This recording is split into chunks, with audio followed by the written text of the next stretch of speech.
Giving, hallelujah, the highest praise, hallelujah, giving the highest praise, hallelujah, giving the highest praise. In the morning when I wake up, in the night when I wake up, I will lift up my voice to heaven and give you the highest praise. Hallelujah to my King. Hallelujah to my Father. Hallelujah to my Jesus. I bow before the throne. When I look at all the wonder and I see all the creation, the beauty of the universe, you never, never change. You never, never lie. You never, never change. You never, never change. Hallelujah to my Jesus. Hallelujah. Hallelujah. Hallelujah. Hey, hey. Hallelujah. Giving. Hallelujah. The highest praise. Hallelujah. Giving the highest praise. Hallelujah. Giving the highest praise.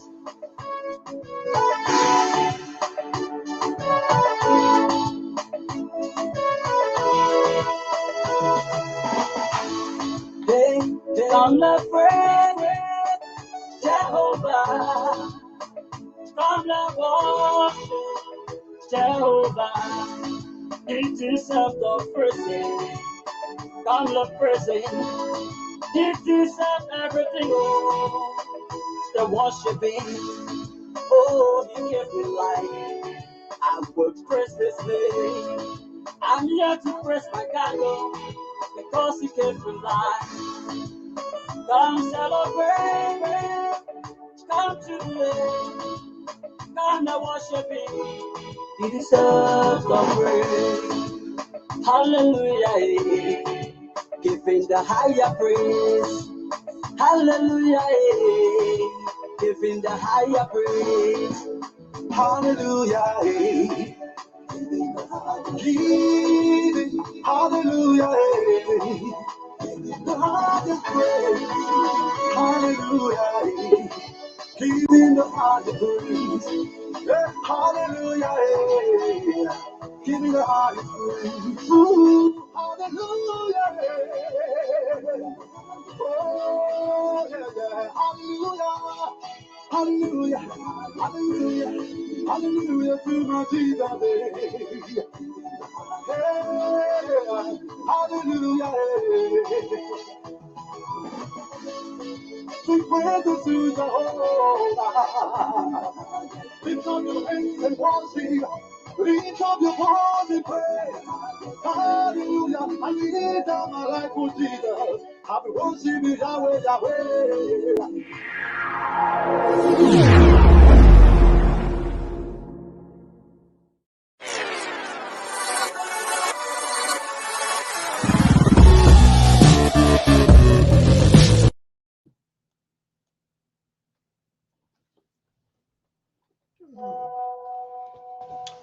Okay.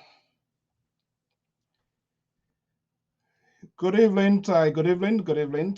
We want to welcome our viewers and listeners across the globe. Thank you for joining us here this evening. And I welcome Amafonso Z and Sort of the Liberia Public Radio and Lpr-Tv right here from the New England Bureau of the Liberia Public Radio. As usual, we say happy belated New Year. And the voice was horrible. The program was packaged for presentation to tell you, our valuable followers and listeners, thank you for the commitment from January to January. That's huge. And for some reason, I'm not sure whether it was the Libra that were responsible for it. But whatever the situation, we want to say thank you so much for the commitment, your time, energy. Every event coming here, that's a lot. It takes a time of you. So we value every second time you spend with us, your contribution to your comments, your tweet, your agreement, disagreement. It has enhanced the growth of this network. And that's what we should do. We should be able to accommodate dissenting views, political views, social views, economic view, and whatever that you think, as long as the language is kind of like it suits the value of our network. Well, one of our senior contributor is standing by in East Africa, is joining us this early morning hour. Hopefully, the liberal and the man from the far right going to be joining us here. A lot is unfolding, so we're going to be discussing that. But let me just bring him. As in the meantime, let's see how his new year when we learned a lot of good things. And there is a commentary, the Liberia Public Radio, in partnership with the African Star newspaper. There's a commentary here that we're going to play that. We're going to discuss that and all that is happening right here. Let me bring in Mr. Michael Suwia, is a senior contributor of the Liberia Public Radio and Lpr-Tv. Is based in Nairobi, Kenya, where there are so many big men in Nairobi. Mr. Weird, happy belated New Year, man. I think you were the first to get a taste of the New Year, correct? Yes, yes, yeah. I got the taste of the new year. Okay. Excuse me. And Yeah. the new year was spent well. And then happy new year to you on that side and to our many listeners who are following us via TV, via the telephone, and what have you. So I'm Okay. also grateful to be alive. There were so many of our friends, our brothers, our relatives who wanted to reach this day, but they couldn't. Not because they've done so much wrong against our Heavenly Father, Mhm. but probably it was the time and they've gone. So I'm also grateful to be alive at this time and kicking, and to also contribute to the development, the social, the political landscape of our country, Liberia. All right. Do me a favor because we're going to be having a fascinating conversation, hopefully. If you can do little adjustment your camera, I want to get your full hair. I want my viewers to also good, perfect. I'm not saying don't go and recline yourself now. Yeah, okay. It's perfect like that. Thank you so much. Thank you so much. Hopefully the rest of the guys here. So how was the New Year's celebration? How did the people of Kenya, how do they do that? Normally, from Christmas to the New Year, to January 1st, you find that most of the people leave Nairobi City and then they go to the rural part and to the other counties. As you may be aware, Kenya has 47 counties with 42 tribes.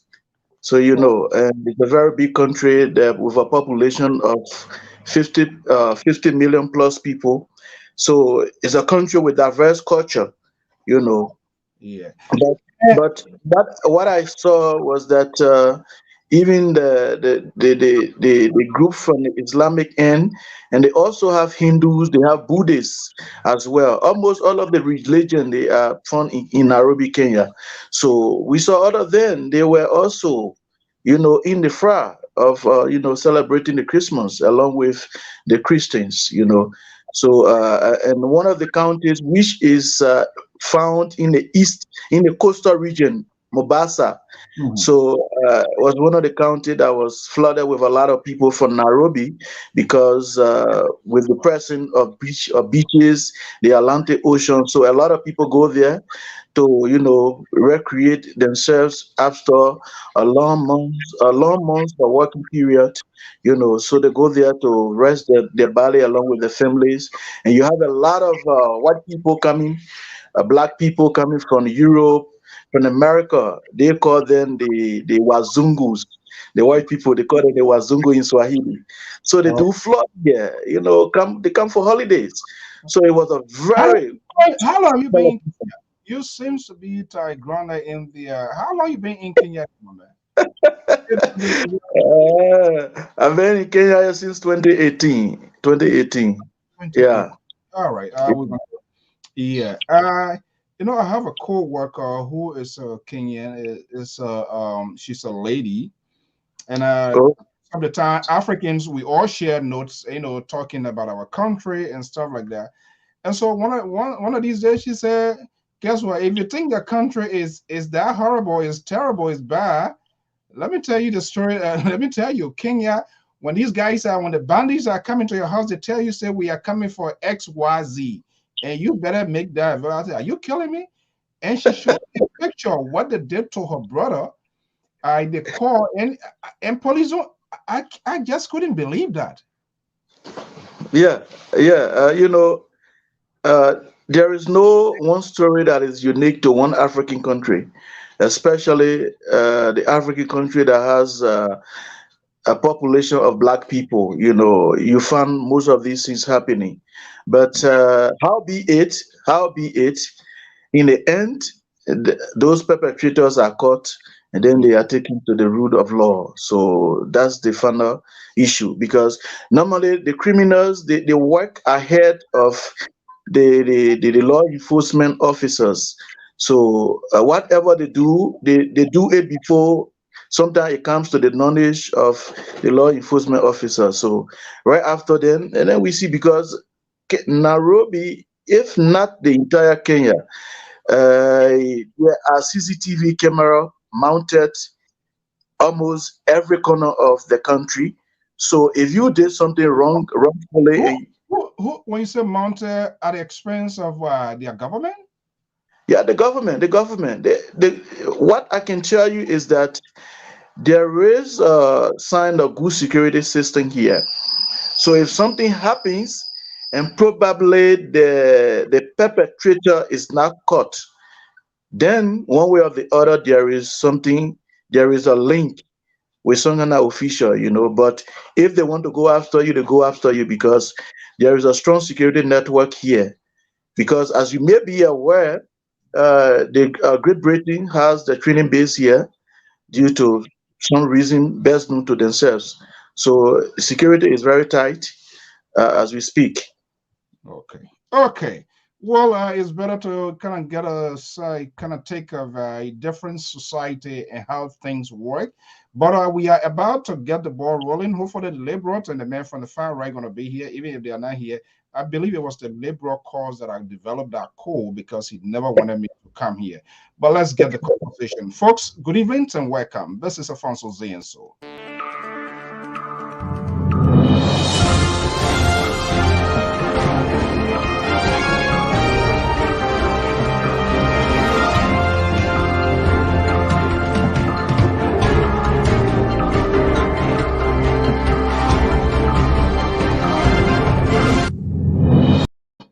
We want to welcome our viewers and listeners across the globe. I am Afonso Zianso of the Liberia Public Radio and Lpr-Tv right here at the New England Bureau Decks.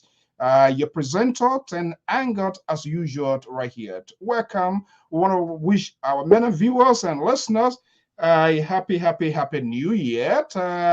Thank you for the unwavering support that you have given us in the end of the year, and we surmise that much going to be happening in the coming year. Oh my goodness, this conversation is about to go downhill. The most liberal is here. I was just telling him thank you of all of the good job that he has done as head of the board of directors. I hope, let me just bring it in here. The most powerful board of LPR. At any time when I need it, boom, not at all. I was just giving you some good praises of how hard working you are. You are so awesome, and nobody even trying to tamper with your job. Your job is secure. Good evening and welcome. It's just a matter of time before you fire me. We all know that one. So don't try to smooth it out here. It's just a matter of time. Before the night is over, I will be fired 4 or 5 times. So I am quite aware of it. I also want to thank you very much. It seems like you have improved the background image of the program, and you have done some wonderful, masterful job on this, and I'm very proud of you, man. I thank you very much. Of course, you being the CEO, it's your job. If you don't do it well, the hammer from the remote chair and of the no power, non-power chairman will have to put a force hammer down on you. You see, wait, this is the guy. I usually don't like to hold people as a witness, but you were here before he came in. I was telling him all of the good things, and quickly now he wants to get this whole conversation down the hill. Well, it is why it is. Let's see how this evening going to come to an end. Folks, who want to welcome you to all of you. Thank you so much. Ananta, happy New Year to Africano. Where I mean, these guys, where are coming from? Everybody just coming from the host coming here. Good evening. Thank you so much. Look, there is a lot on the plate we're going to be talking about here. But let's go as usual, Liberia Public Radio and the African Star newspaper. There is some sort of collaboration, and I'm going to play you. Should I play this video clip first or go to the? Let's see. Let's hear what happened here. I don't know whether that's the beginning of 2020, 22 coming here. Let's go to this here. Welcome to Cool Online 2, Cool TV, Channel 2. 91.9 in Painesville, Liberia. We are in conversation with the national chairman for the disbanded soldiers, E90. Here this morning is about to tell us more about today's planned protest and by members of this institution, among other national security issues bordering the disbanded soldiers of the armed forces of Liberia. So we would like you to get glued to it, share the live if you can, and invite others to listen because this is an issue of national concern. My name is William Koloba Howard, Tilfellow School. Together we are in this conversation with the national chairperson for the disbanded AFL soldiers of the armed forces of Let's see if we can. So let's see what we can. You had a planned protest today. Your men previously planned to galvanize themselves and march to the Ministry of Finance in demand of your officers or ex-officers' benefits. How far are we when it comes to this? Well, we thank God today. Let me first say Happy New Year to the people of Liberia and the peace-loving members of the disbanded soldiers of the armed forces of Liberia.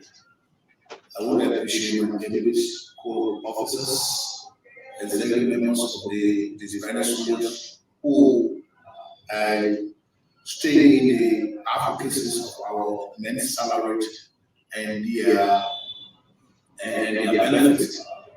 I'm happy that today was there a small atmosphere before the final administrator because my deputies have ordered the soldiers to the executive committee to come over for their 10 months salary. Some of them have 7 months salary and they pay by the government. Some are 6 months salary and they pay by the government. 4 months salary and they pay by the government. And this is to dehumanize us as people who sacrifice their lives for this country.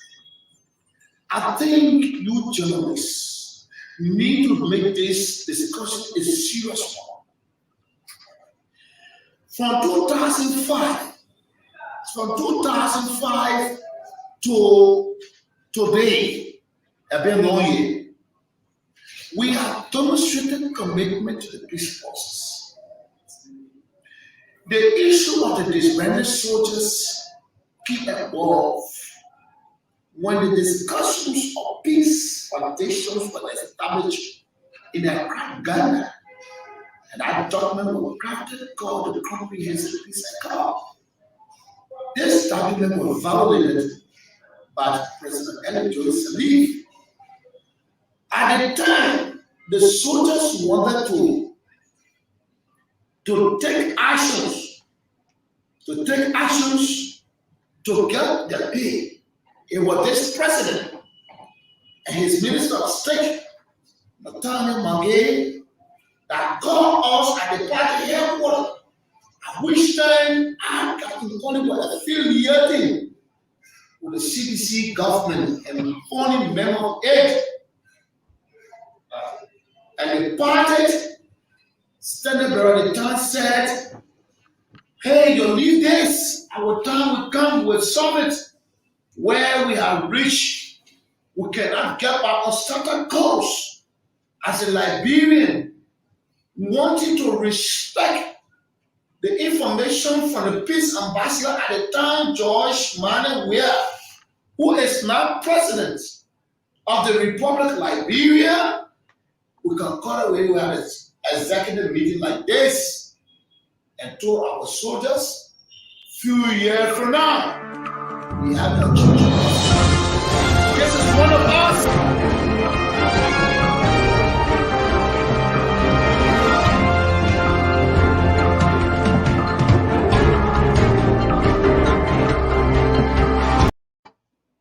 Okay, gentlemen, here we are in the early days and morning, hour noon of the year 2022. This is why it's happening. And he's cautioned to the media to take heed, to give it a conversation, to discuss it.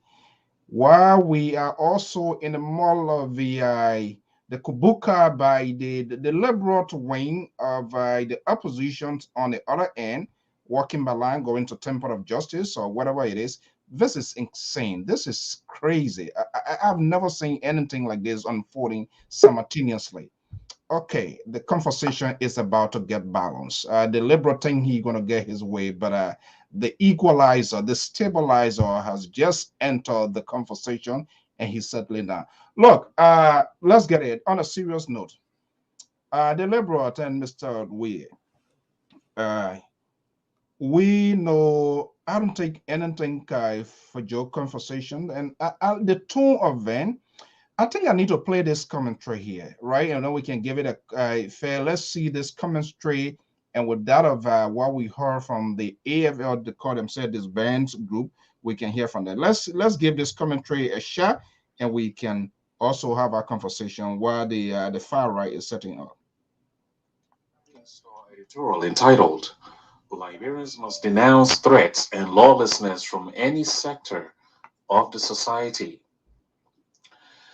African Star continues to observe the climate of extortion, blackmail, impunity, lawlessness, and terrorism, which remains pervasive in the Liberian society as evidenced by the brazen threatening comments and actions of so-called veterans, retired and former soldiers of the armed forces of Liberia, and some employees of the Roberts International Airport in the past week.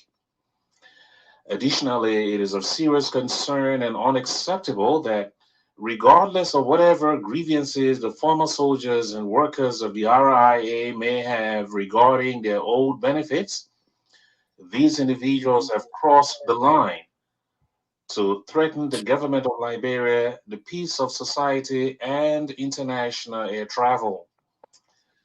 African Star reminds Liberians that the near disintegration of the country in the 1990s was primarily due to a lawless society of men who chose to employ the law of the jungle for conflict resolution. The dissolved AFL, which also is an armed faction in the devastating 1990 conflict, committed serious human rights abuses against civilians, just like the various rebel militias. Their explanation that they are heroes who defended the state in the conflict is questionable. The fact is that the dissolved AFL lost the war and the confidence of Liberians, and in that process, betrayed their oath to protect the Republic.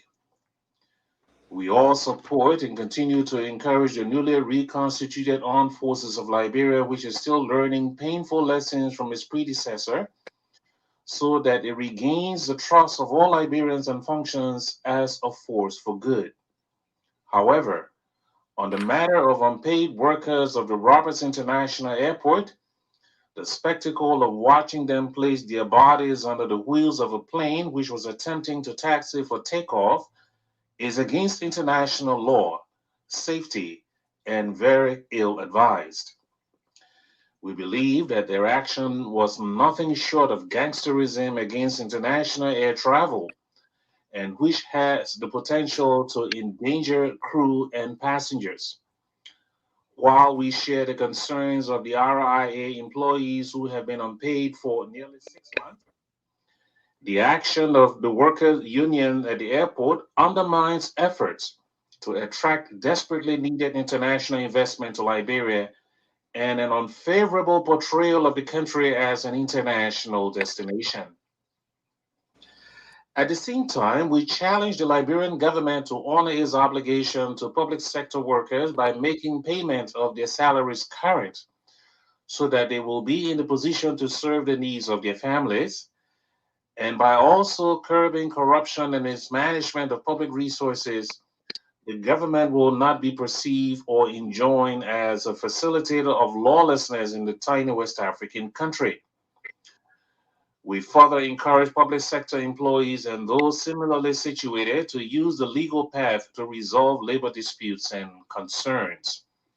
Most concerning also, we continue to witness with dismay in many instances how local and international observers have witnessed the co-opting of some in the local media by various interests to advocate for their causes, even at the peril of another conflagration. It is noteworthy that the repressive economic conditions in the country are forcing some media outlets and journalists to charge fees for publication of news, as alleged in the U.S. State Department 2020 Country Report on Human Rights Practices in Liberia.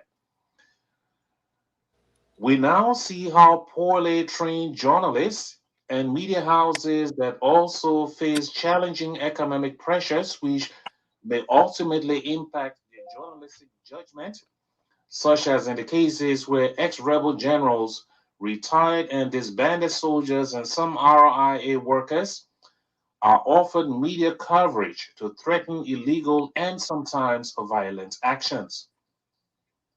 We are equally aware and appreciate the free expression, but any such freedom must be attended with the required responsibility that protects national harmony, security, and stability.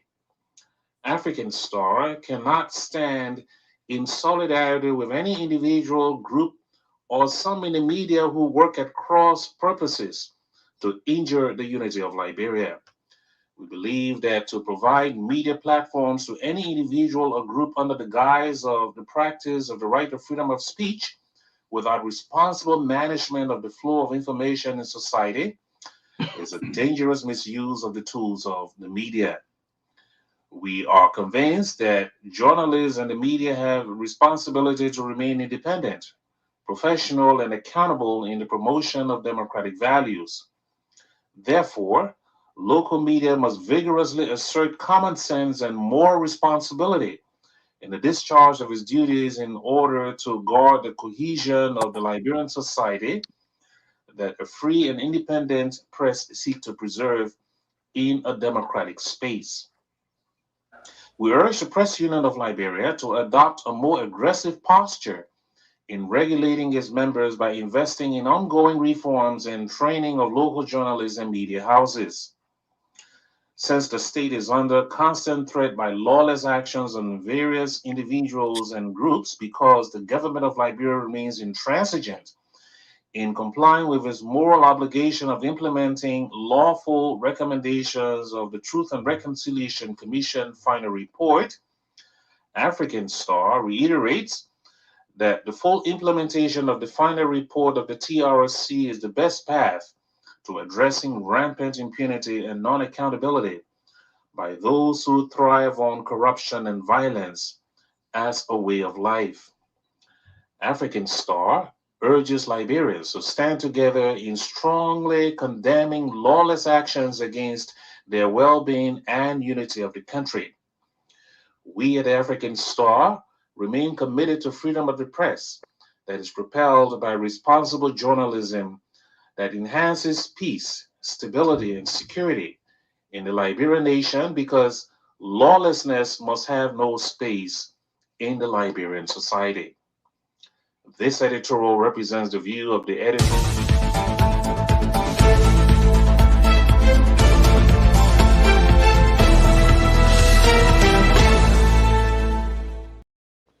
Okay, gentlemen, the House is called to order. The presiding officer is here, so we got to get the conversation going. Mr. Joy, since last year, man, we haven't seen happy belated New Year. The Liberal ever call you to wish you a happy New Year? I called him, return my call, but that's You big man. So he had other things to do. Happy New Year to Mr. So, Mr. To. Well, now hearing you, man. No, not you, the Liberal. He talking. Happy New Year. Today is the New Year day. Today is the time we go to work. Happy New Year. Okay. You see here? But that is not excuse. Not returning a call. Yeah. Well, I apologize. Happy New Year. Okay, let's move. Thank you. Folks, good evening. Welcome. We're going to have a conversation here. And as usual, everybody going to be inclusive in this talking point is all about Liberia. Look, you listen to the commentary from the African Star. The African Star always come out forcefully. If the government does it wrong, if anybody tie fair balance, and also coming down high on the media industry in Liberia, which I think it is the right way to go, because a lot of ridiculous things go on. Some of these people that take the microphone, when people talking, they don't even listen. They have no follow-up questions. They don't hold these people accountable. They answer yes to them, and as a result, they give them free pass. But look, let us start with the conversation here of the argument of what they call the disband AFL. My understanding, pretty close to 15,000 men and women, supposedly. And they have their point that this process did not go through legislation. And they had this conversation now with the sitting president when he was peace ambassador. And 4, 7, 8, 10 months it varies. They have been talking and nothing has been going on. This is almost the second press conference of a recent time calling on national government, and not just on the national government, but reminding citizens to also to pay heed that this is unusual. But a good thing, they also give credit to Helen Johnson Sirleaf, who comes Christmas or New Year, will call them and I have some sort of talking point and say, hey, guy, this is a hanging there, but we're going to be doing it. But it seems to them, there is a disappointment, courtesy of Cool FM. If you listen to this gentleman, most of you have listened, and even the viewer, it seems to me like nobody has really called them to the conference table, and this is why they are crying. Should we be concerned? Should it bother me? Should it bother you? Or even the Liberians when ex-soldiers, regardless of how they were retired or how the process took place, their benefit is their benefit. And if it's not coming, and they are coming using some strong language, should we be concerned? Let's start with Image George. Oh yes, it should concern everybody. But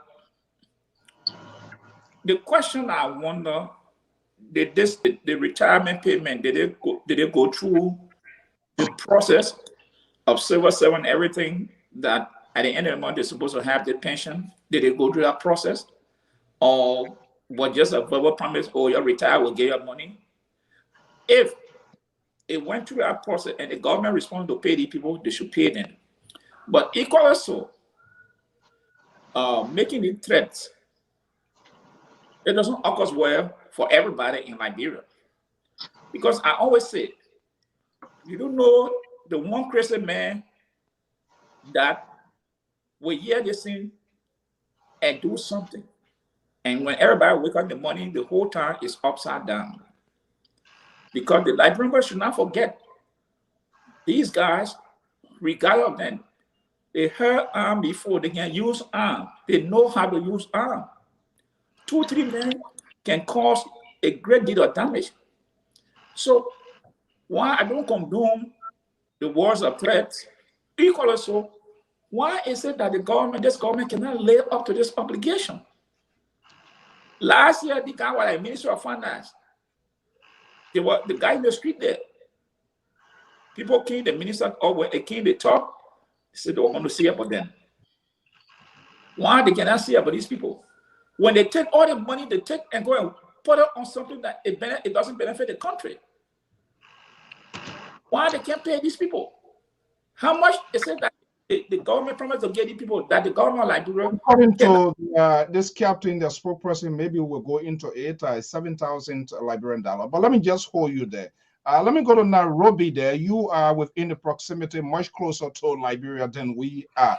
Look, it is the AFL. We know they were also part of the process. I honor their call, regardless of what they were doing. They were more or less the legitimate army of the armed forces of Liberia, battling with during the civil crisis. Here we are, 2020. They said they are been with this whole thing here. They had a conversation with GOL, that's the government of Liberia. Somebody from within the veterans and all of that, and out of the sudden, people are turning their back and they are talking. They are speaking out. They are making comments. They are giving threats that they are trained. I guess they are calling on national government, and I listened to the spokesperson. Hey, we want to have a dialogue. But you know, when an angry man is a hungry man. Hungry man is an angry man. And when you are pushed against the wall, and sometimes you say things that necessarily you should not do. And we will not sit here to encourage any form of violence and so. But why is it that this lack of follow-up implementations on the part of our leaders when there is an agreement, whether it's a gentleman agreement, whether it's a legal agreement, even if it would delay, why somebody can be far-sighted to intervene to avoid these sort of potential crises that are creeping? Michael. Thank you. Let me use the time to say Happy New Year to Mr. Josh and Mr. Toe. I hope you spend your New Year well. Excuse me. The issue of the disbanded soldier, are you getting me? Loud and clear. Okay, the issue of the disbanded soldier, I was in Liberia and we saw whatever the AFL did during the war, but we don't want to dwell on that because even my uncle was one of those disbanded soldier, but he died around 2013. So we understood, we know what they went through. Some of them were branded with all sorts of names, what they never did, and some of them actually did the wrong thing against the Liberian people. That's why they agreed to have gone to Ghana in 2003 as a fashion, under no condition that you will find yourself as a governmental institution, but you went into a process as a fashion of a peace arrangement, and you were disbanded, and you came to Liberia. The person who was representing you was the then defense minister, Daniel Chie. So we followed the entire story. My point here is that yes, if the government owes them money, like Pa Joyce said, the government needs to give them the money. But let them stop politicizing whatever thing they are doing. Because if they infuse politics into whatever they are doing, because I listen to him, look, if you are a professional person and you are dealing with issue professionally, people will understand you. Now, the next issue is, why is it that these people sat there almost 10 months? What I observe is most of their protest actions are done during the New Year and Christmas. People got to park at a bar. That's a time. Yes. So it makes people to feel that because probably they need money or they want something on their table for Christmas, that's why they are doing that. But I believe that you cannot sit for 10 months or even a year and government owes you money. You sat there, what were you doing? Why you did not come up? Now, better late than never. That's the how you call it, the saying. That's how the saying goes. But again, I don't also. I also I used to how you call it question the rationale behind the numbers of these bandit studios. Because even during Manasseh's regime, there are several times that the soldiers demonstrated and they were called. Even if you go on YouTube, you will see some of the meetings, India meetings, you know, and reasons they were giving. Now, you have access. According to them, one of the, how do you call it? One of the veteran affairs.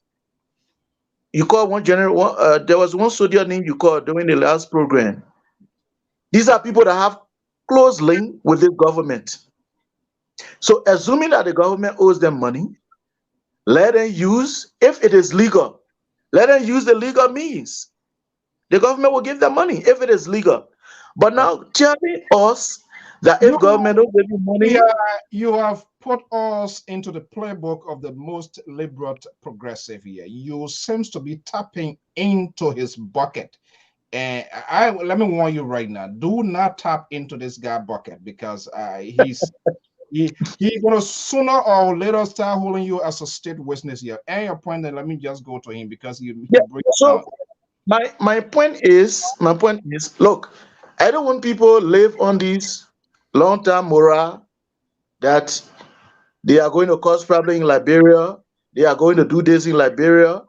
Look, there are few Liberians that will agree to go and take arm because even most of them I see they are of ages. So in terms of going to guerrilla warfare, they don't have the strength. I'm not though condemning or in support. If government owes them 10 months, government should give their money. It is their entitlement. Government should give their money.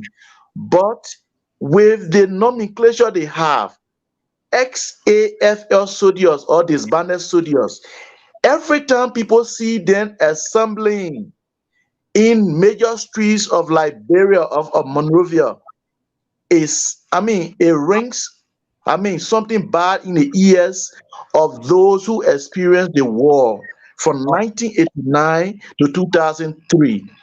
Okay. Let them, let them maintain because they are a major component in maintaining the peace that we have in Liberia. So, in order to maintain the peace we have in Liberia, let them also play their role. They let them use the legal means to get their money. What If is it is that? 7,000, If Let I me could just ask, what is that legal means? okay. Let me hold you right there. Hold on. So I don't what want is the it? hold on, gentlemen. Let's. This is 2022. I don't want to start flipping up yet. Look, here we are. I'm caught here now like a piece of cloth between the scissors. I'm trying to see how to contain and handle the liberal. Okay, liberal. This guy is using some of your sound bites right now. We are from Nairobi. So many big men in Nairobi. He using some of your sound bites, but he struck. You also struck a very important thing. And we also followed this whole Liberian civil crisis, the role of the AFL and all of that. He said, why would even AFL goes into these negotiations as an armed faction group when they are constitutionally armed to defend and protect? But this whole accord here, bringing people together, there were a lot of things involved. That is a different thing by itself. But let me just hear from you, Liberal. And I guess you have listened to this yet, and you have heard because we have some conversation relative to what happened at RIA and all of that, similar to all of this thing. Why should we Mhm. have this sort of drum beat all of the time? Because eventually, when this drum beat takes place, then we see people acting, then we see people responding. Why are we always getting to this point? Well, thank you very much, Mr. Soul, Mr. George, and Mr. Weird. I say Merry Christmas and Happy New Year's to all of you and all of the audience as well. Look, Thank you. Mr. Soul, those of us that was born in Liberia, grew up in Liberia, and of course, I left Liberia at a very young age, but that doesn't excuse me being someone that grew up in Town Town. It's such this up now. I am I call it allergic to penicillin, but those days there are two medicines that I used to like. One was terramycin, and the other ones were penicillin. Now, the penicillin, the issue with that is when you get cut and you take that white dose of penicillin, put it on it, it will heal the sore not only from the top. And true story, it will heal it by bringing the wound together. If you use, you know, the terramycin is, you know, red, green, red, yellow bottle capsule. But it's if you open it from both sides, it becomes like a dust, and you use that dust to put it on the sore that you get cut on, you know, cut sore. When you do that, terramycin, on the other hand, cover the entire wound and doesn't go deep to try to bring the fiber from the bottom up. And you think, and on the top, people, you see the scarf, and you think, okay, well, it's done. Well, go kick football the next time. You're done. It start all over. That's what we have in this type of situation, Mr. Stoll. We Liberians ourselves refuse, and it's not about government. It's not about who's in charge, but we, the citizens of the Republic of Liberia, have refused to seriously look into what happened, who were responsible, and who are those that did some bad deals. How do we deal with each other? We have to face that. There's no question asked. We must face it. And if we don't, these things will happen all of the time. In fact, as Mr. Weir correctly stated, some of the people that perpetrated of the war and what have you participated fully, some of them are getting older and they're going to be getting off the stage. But their behavior and their action remains in the minds of the young people that are coming behind. And they're going to BRAFTA and show themselves as way of negotiation. And let's look at CDC, for Christ's sake. This is how sedition always like their issue when they were in opposition. This is how they negotiate in public, by making noise, by coming out and threatening. This is how CDC used to negotiate. There's no question asked. And people watch that. Now they're in power. One of the most important things I tell, and I keep saying that, Mr. So, I think by now is a drum beat to you and you're tired of it. This lady, Madam Salif, really, really damaged the Republic of Liberia. And if we, the Liberian people, especially the young people, don't recognize that, this thing going to follow them, and this country is not going to be developed. Now, let me tell you what I mean by that. Madam Salif, immediately after the interim government, Madam Salif has the opportunity to be almost like the founding father of the Republic of Liberia, to say what went wrong. These are educated people. And in the process of, as an educated person, whatever you do, first thing is you try to analyze. If something happened, what happened? How do we fix it? How can we? You can't just fix it without finding out what the cost is. Because if you think you can just fix it without finding the cost, without finding the root cause, you're going to have the same problem. And they fails to do that. Madam Salih, under her leadership, did not do that. She had the international community well on her side to truly bring this country into peaceful existence. What did she say? When they asked her to make a comment, what did she say? Read my book. These are kinds of stuff that young people are following. Lastly, Mr. So, look at this government and look at the ex-general that they have in place working here and there. You think these ex-general, they also were part of the war. And now the AFL they look out there and see some of the people that used to be on the opposite side. They are now enjoying things. Oh, okay. So then let me go back into the Liberian English. Oh, so my own, they don't know that I suffered too in a war. They're leaving me behind. Look at the man who used to be one of the most person to damage the country. Then they gain position. Look at me now. When people start thinking like that, we have nothing but to continue to face these kinds of problems. So okay, quickly here. You used a war here. Helen Johnson Sirleaf damaged the country, correct? Was that That's what I said. That's what I said. Put it in the simplest form for the benefit of our audience. How? Madam, let me say that again. Madam Salif, she's very smart. There's no question asked. Madam Salif has always been the most intelligent woman, as far as I'm concerned, in Liberia. Let's put it this way. So when she's been fighting to get this power for a very long time.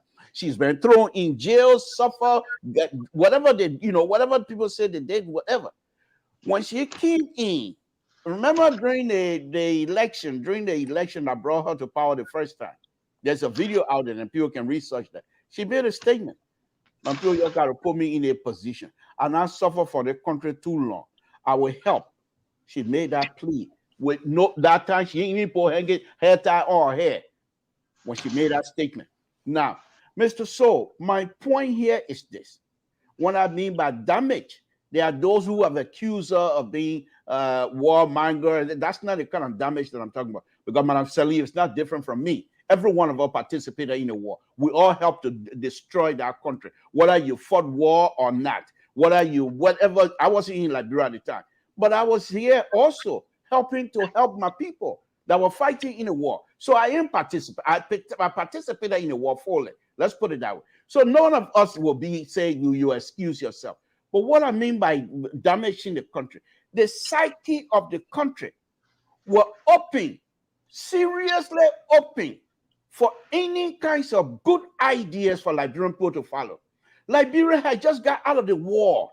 They were looking for somebody to give them a direction that will bring the young people together and be able to say, okay, this is where we go. Mr. So, I don't want to take time on this show here today. Oh, Helen Johnson Sally, one of our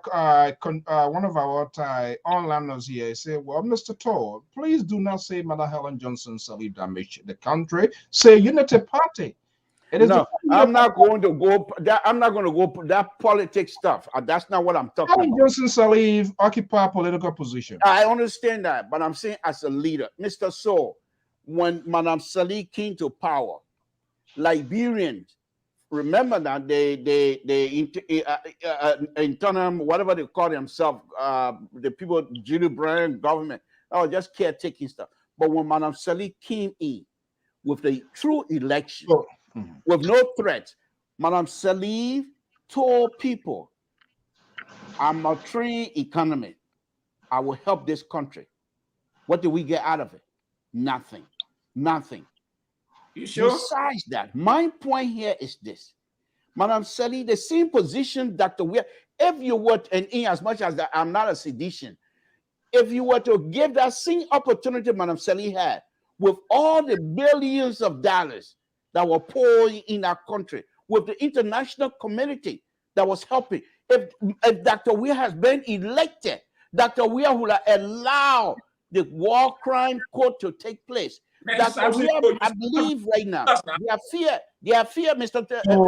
Central Right, the liberal is on. This is a new year. Let's be frank and let's have some kumbaya. Let's have some kumbaya. Please let me speak my mind. The Central Right, you guys are pushing the button right now because I'm getting ready to go off. But for you, I mean, if you guys think this is a new year and therefore we're going to come out here and then the liberal is going to be muscle, you got another thing coming. Let me finish my point. My point here is this, and I don't care what people say and they don't believe me or they don't accept it. That's not my concern.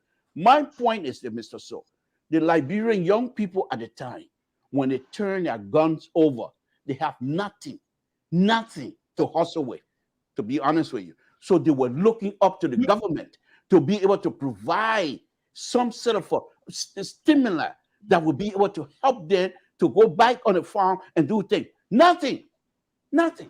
We got nothing. Well, I think that would be very disingenuous. Pa George, you wanted to respond to the liberal.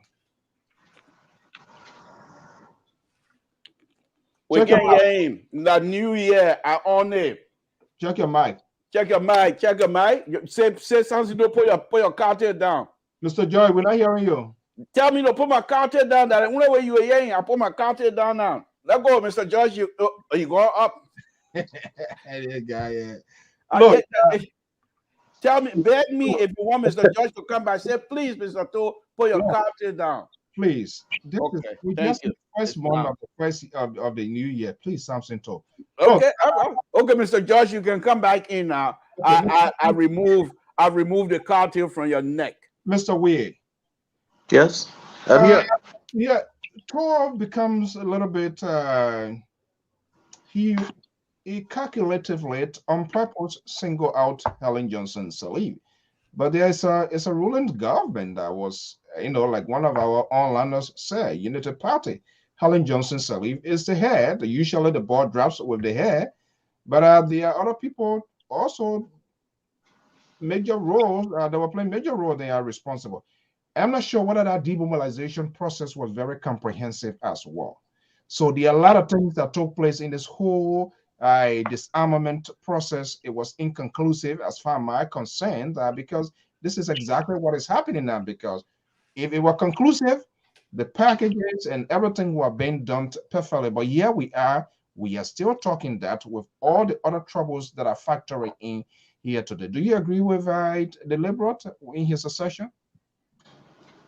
Though I did not join the Unity Party, and I'm not a supporter of the Unity Party, but I'm a, I'm a person who believes in saying the truth. I'm looking at something here. The CPA, Mhm. part 4 of the CPA talks about the security sector reform, disbandment of irregular forces, reforming and restructuring of the Liberian armed forces. Mhm. Now, under this section of this agreement, it says that part 1, it said the parties agree that all irregular forces shall be disbanded. B, the armed forces of Liberia shall be restructured and will have a new command structure. The forces may be drawn from the ranks of the present GOL forces, the Lord, and the model, as well as from civilians with appropriate background and experience. The parties request that ECOWAS, the UN, AU, and the RCGL provide advisory staff, equipment, logistics, and experienced trainers for the security reform effort. So, whatever you're talking about, did we see the army being restructured during Manaseli regime? We say yes. Yeah. Was there recruitment? Yes. The Light Rebel. Why is it that the guys from the Light Rebel side, the guys from the model, why are they not complaining that they need benefit from government? Why are they not complaining? Because they understood. Because I was in Liberia, I saw people who were undergoing demobilization process. Those people were entitled to go to school, of any school of their choice or of their choices. What they did, I think they it was sold money, the slot. money for gun too, right? Those who turned gun over, they were giving them Yes, they were giving them money at the end of every month. They gave them money. I think something like 50 or $60. Now, then they gave you that privilege to go and learn something. If you want to go to university, you go to any university of your choice, any high school of your choice, any career institution of your choice. But we saw some of them, they sold those slots, and people were, giving them money to benefit from those slots. So I cannot sit here in Nairobi and tell you that Manasseh Leaf or even the how do you call the late chairman Charles Judy Bryan did not implement the agreement. The agreement was implemented. But if the issue of this 7,000, whatever benefit you are talking about, if it is true that the government owes them money, that money, the government should give them the money.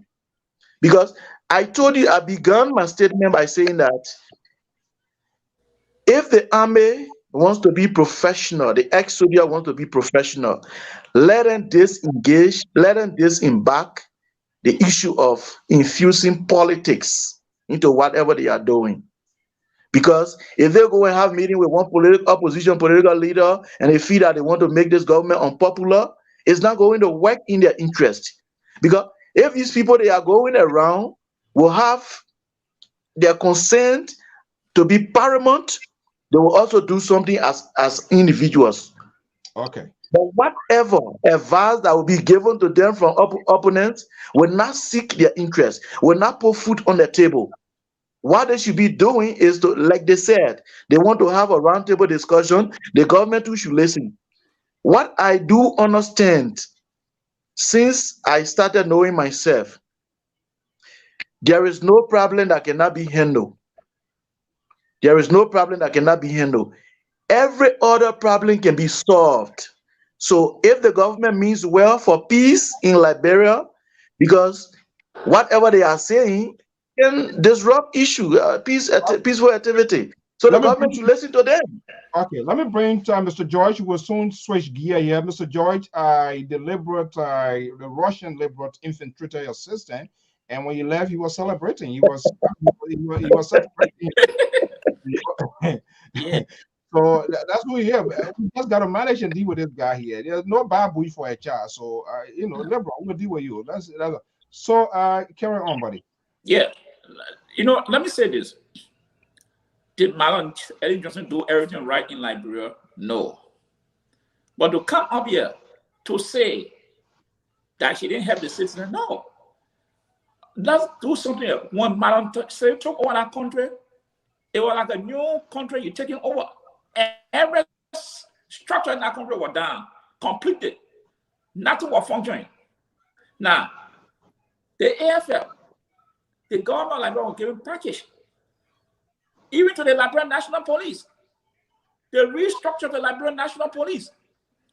I know some friends, some officers refused to go for that retraining. They said that they were not doing it. So they were left out. Those who went today are still in the system. So to come and say that she was part of, she didn't do something completely, I found that very difficult. And for you to come here to tell the Liberian people that the kind of support she had, a job we had, that it was he who would have done better.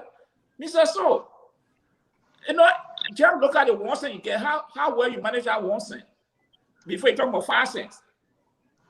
This government, what are they doing?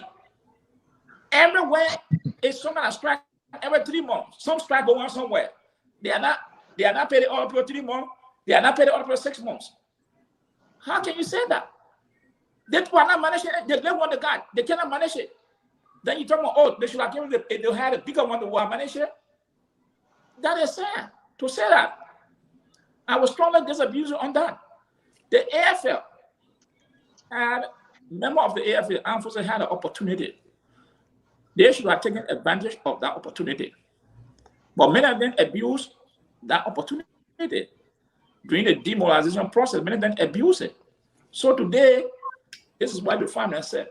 And they have they have a veteran bureau. Now, someone said the veteran bureau act is not representing them directly. How the way the veteran bureau is run, some of them got problem with it. But that is the bureau people choose to organize it, and that's the bureau that supposed to see the affairs of the AFL. So if anything, go to the bureau and find out from your leaders how far they go and negotiate, and if they are not negotiating, what is happening. So these are the things. The legal means, Mr. Weirdo, I don't know what legal means talking about, because the only thing is you go to the government and ask them for your pay. If they can't do it, you take them to court, you're wasting your time, because the government is the court. So No. I would say, No. yeah.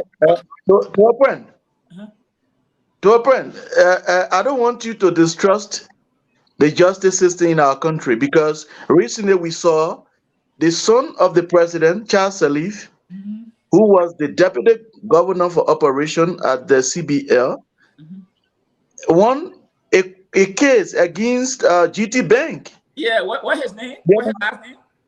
Charles Salif. He won a case. And what his wherein his account was tampered with, some the bank tampered with his money. Yes. And this abuse on that also. Hold on. Let me finish your Charles is the former son of the president of Liberia. Those are selected justice. If you're talking about justice, why the common man cannot seek justice as far as Charles Shelley or someone who has a name recognition? That selected justice. Charles Shelley is the son of the former president. So we should not even go there. We should not even go there. There are so many thousands of countless people who got cases today over 15, 20 years lingering in the Supreme Court because why? They don't have the money to pay legal representation or get the high profile lawyer to seek the case. So the issue of Charles Shelley is just one case. And because of need recognition, I will refer to that as selected justice. So I don't want to even talk about that. My point here is, if you talk about the legal means, the go to court is a waste of time. They will not get that justice that you think. Let me ask you this question: are you saying the court system or the court process in Liberia, going through the court process, is a waste of time? You don't have trust or confidence in the court system? It's not. I would not call it a waste of time, but I don't have confidence in the court system because of the track record of the court. How many poor people have gotten justice as far as Charles Shelley? Name 10. That they fired them and they went to court, the one that killed less than 6 months. So how many of those that you know that they fire that went to court and lose their court in less than 5 months? Well, I cannot at any. But what I know, the system, if you say the system is fair, is transparent. Well, why you are doing too now, you're putting your hand in the basket and you know the crab gonna bite you, so you decide to let the crab go and you are grabbing a little snapper there because. But Mr. So, take for example, the guy who out the Capitol building, who painted the Capitol building, who took the part there that you're going to stay at the Capitol building that you're not getting no justice. I'm trying to lead you the way to make your case. Now so you are that's just one. Okay. This man Pinter was hired by the government to paint the building. They refused to pay him, and he couldn't do nothing. He couldn't go. The court would not listen. They would not listen to him. The Chief Justice Assembly, the worker of the Temple of Justice, worker of the Temple of Justice, were refused to pay by the government. Quickly here, before we switch gear here, this war is being repeated over and over and over. Selective justice, the court systems in Liberia is corrupt. You come here, DOJ here is. I got a report from the U.S. Embassy. Yeah, I come in. Hold on 1 second. I come in. Is there any time that we can remember that we had a good court system in the country before we switch gear? Anybody that will say, okay, well, we can take a step back, flashback to say, oh, XY period of time, this was our position. No, I think if you are discussing the rule of law, it's where people, whether perpetrators or victims, will have their days in court with the legal representations. So I believe from Manasseh Salif regime till now, the rule of law has been observed, because if per George in his assertion that how many person has gone to court and has ever won case in 6 months time, then I will tell him that if you are discussing true justice takes time to be achieved, because whatever thing that happens, you must come up with the actual doers. Then because somebody is accused, that doesn't mean that the person is guilty. Then because somebody has accused someone, it doesn't mean that the person who has been accused is wronged. So those are things you should understand. Now, when I made mention of the issue of Charles Salif had 2 cases. Remember the 60 million saga and the issue that when he took GT Bank to court, those were 2 cases that he had. Charles Salif versus the government of Liberia, and Charles Salif versus the Guarantee Trust Bank in Liberia. Those were 2 cases. There are 2 cases. No. But there are 2 cases. The 18 million, 17 million cases were dropped against Charles Shelley. The government because dropped the cases. They dropped the charges. Yeah, because let me tell you this issue, Pa George, and to our listeners. The problem with us in Liberia, every one of us every one of us feel that we are specializing every area. When that issue came up, you saw the finance minister came up and said there was no missing 16 billion, and the records are there. And do you believe So that? now, No, now I mean, that's a different, that's a yes, different. that's a different argument. But what I'm telling you is that whether opposition, when we were coming up as a little boy, Mhm. we have suppressive and repressive justice system in our country. Today, whether you are an opponent, you find somebody who abuses the president every now and then, he goes to the Supreme Court, and the Supreme Court rules in his favor. That's what we call justice. During the past, during the past regimes that we know, Dotan, and you can name the rest, Taylor And time, you couldn't abuse the president. You couldn't have abused the president, and you took the government to the higher court, and the Mr. higher court Mr. will Weir, rule in favor of you. let me hold you there. So, Please. I Don't mean, go though there. I'm not Hold on there. speaking, Hold on there. You were in Liberia. Hold on there. When George Weir then took Ellen Johnson on her clothes and had it in the street. Well, yeah, is the due here. Let's no. Pajoy, What, Pajoy. were they ever charged? Were they ever taken to court? Okay, Pajoy. When George Weir No, then, Hold yeah, on one second. Hold on. no, Yeah, no, you're trying to that's the rewrite his. exception you want to take. And I'm Yeah, challenging on no, that.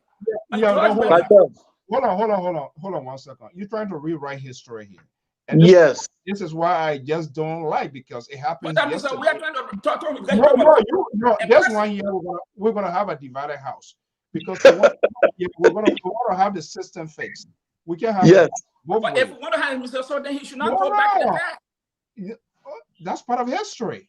But then But that's why. why you are doing now? You are taking us back, and you don't want. There's no way that we can talk, say, without even going back and forward. That is to have the past and the future conversation. But then that's But why.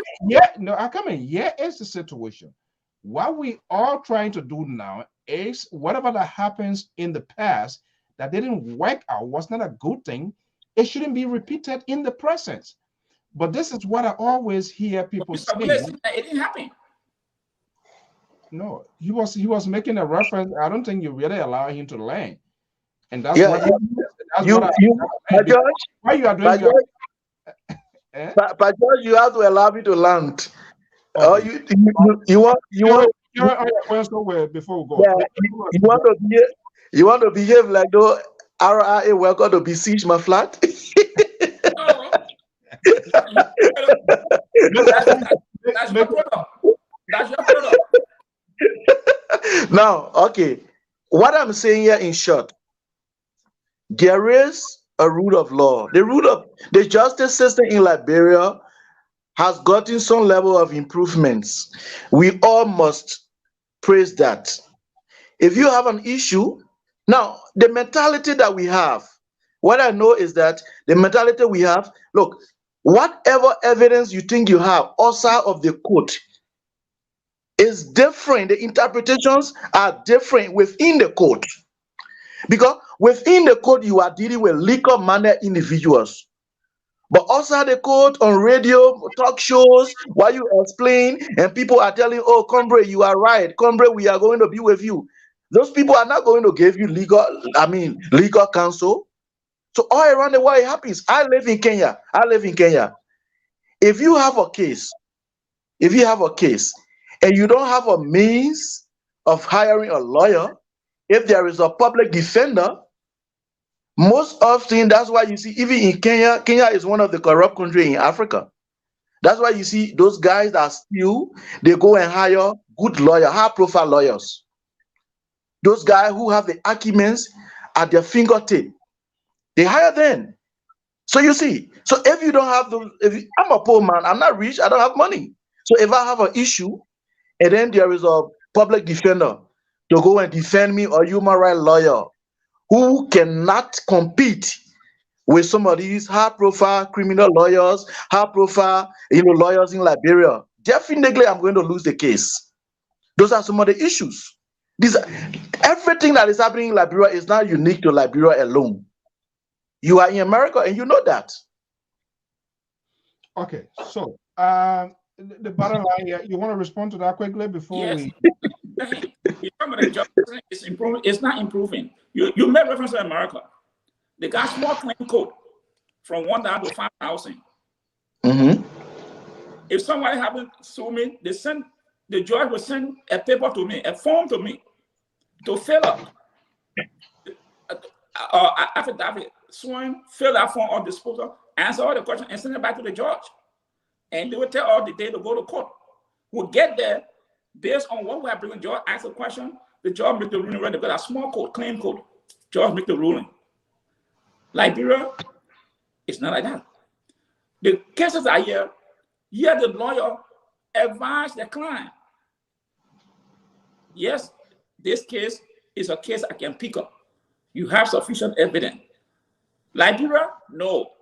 Lawyer don't advise the client. Any case go, whether they know that they want to lose that case or not, they say bring it. I will take the case because they want money. Okay, we're going to be. These are some of the things that are happening in Liberia. What I meant by the system is not working. You don't have to be rich to have justice. If the system is working, you don't have to be rich to have justice. But because our system is built in a way that the most quicker way you can get justice is when you have money. Because if you look at the reports, they continue to tell our court system is bad. Okay, gentlemen, we're going to take a quick break. You got permanent lawyers in Liberia today who have been banned. Okay. Who have been sanctioned because of the corrupt practice in Liberia. Okay. Which is also prevailing in every part of the world. Okay, guys, we're going to take a quick break and then we're going to pivot to the next talking point. I'm Afonso Zayenso with the team of analysts of the Liberia Public Radio.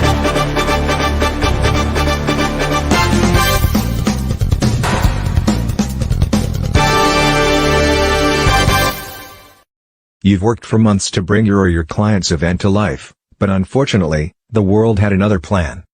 In reality, the only thing you lost is the venue. We take your vision for hosting a virtual conference and bring it to life online. No matter how complex your agenda is, we produce a smooth, engaging experience. Call the Liberia Public Radio today and schedule your event. Our number is 682-433-8802. If you prefer to submit your request via email, please send the request to liberiapublicradio2012@gmail.com. Our staff are standing by waiting for your phone call.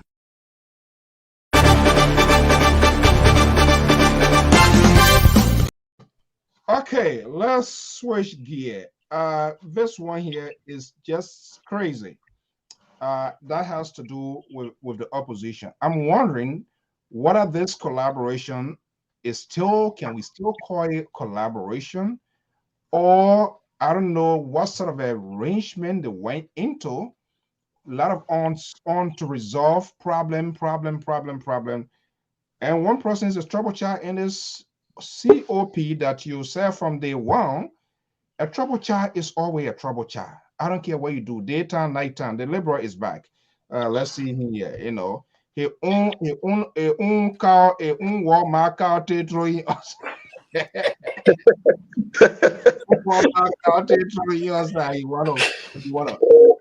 Look, gentlemen, I don't know at this point in time, it is a disgrace. I just don't know the alternative for Liberia right now.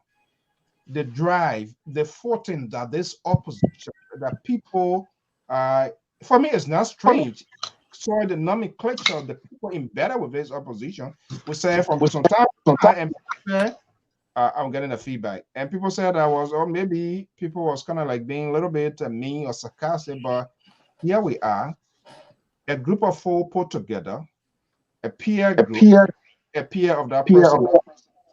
I think your headphone, my man, you are okay. Why come on with the other headphone now? It getting out weird. Yes. Yeah, I think when your headphone is off, then we're okay. But when you put it on now, then you want to send out to Mombasa. Yeah. Sorry. Yeah. So here we are now. Benana Euro again. The same Benana Euro who threw that letter out there. Who is the author of Fingering? And that soundbite was grabbed. It was taken in the cyberspace. Huge talking point was put together, and people to their God in heaven that it was high court evidence that someone within one of their own within the CPP tampered with a document. Interestingly, this is the laser part of the ANC that I saw too, and I argue this point here. And that's why sometimes they got to be on top of the game, because Benana Ure himself incriminated the National Elections Commission by telling the Liberian people that someone within the system told him. So ANC should have been very curious, who is that person that within the NEC, the four parties, they are going as one, they are going on a one umbrella collaboration. Has the document been accredited by the National Election Commission as one group of people? So why was communication not served simultaneously to these bodies that constitute the collaboration? ANC did not go further to push for that sort of argument. They are the one, they should have been the one to sue the NEC, because NEC helped to facilitate this chaos that is being created, because it came out from the mouth of Benana Ure. Other people grabbed it and ran with it and make it out of a drama and see where we are now. Now they're suing again. The investigation went on. Up to this time here, Samson told and his Joseph Boyka, who came and said, right here, Philadelphia, we give that courage. Correct, Pa George? Yeah. He said, when I get home, when I reach home, this noise, it will be stabilized. Things will be fixed. And in the English world, when you stabilize something, then probably there's a tension high up there, and you try to subdue it and bring it down, bring it to peaceful settlement. They went into the investigation. Our understanding investigations are conclusive. No report. Everything is being swept under the rug. These are people who say they want to be leaders of our country. People, these people, these characters that I'm looking at, I can vehemently say three gang against one person, and they have led to their self-destruction. He's going to court now again. What is this? What is the interpretation of this? What is the justification? Can they come to tell us? Are they still collaborating? Can they come and say they're going to be something? No. This is crazy. Mr. So. Well, I am not coming to you. I know you are at a boiling point right now. So just chill out. I'm not coming to you. I want to come to you. Michael. Yes. Michael Inside, you are one-time associate of ALP, correct? Yeah, he said ALP.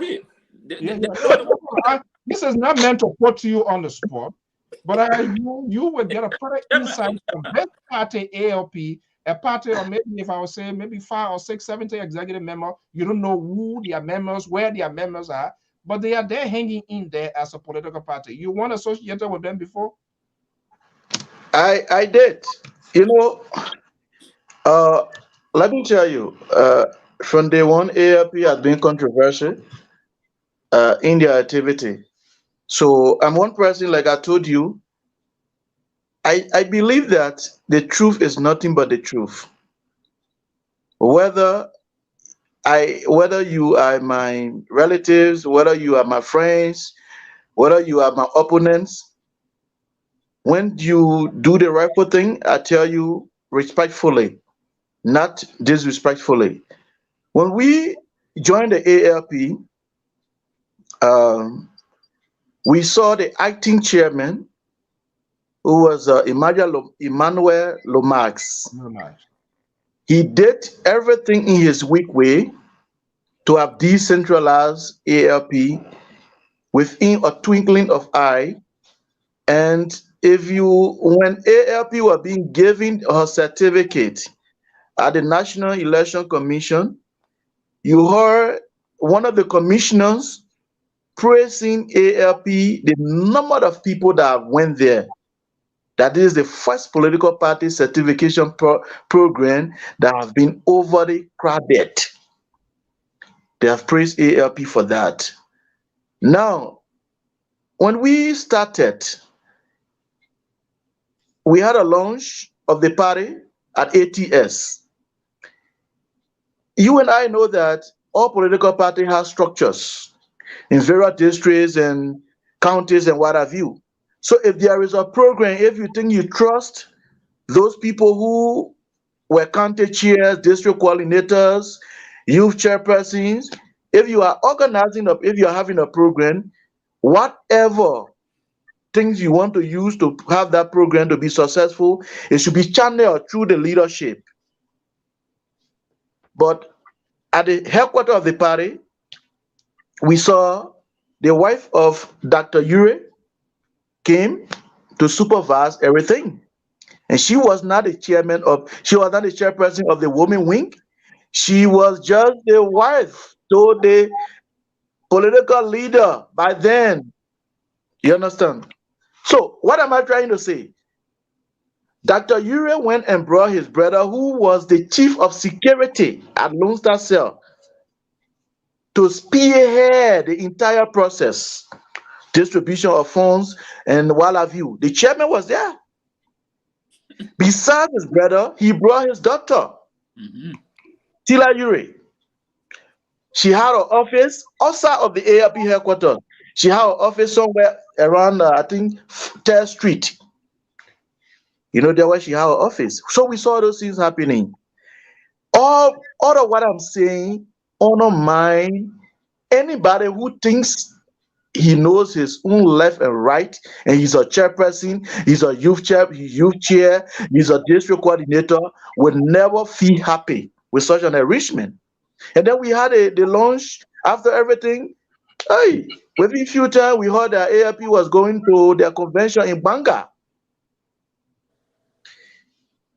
They brought in Theodore Momo. All of those delegates that went, they were given money to vote against Imaya Lomax. When you say giving money, you said they were giving money by who? Yeah. By somebody within who was not in favor of Imaya Lomax. Who's the person? And the person who gave that money was the party, the political leader. We have the records, we know everything that happened.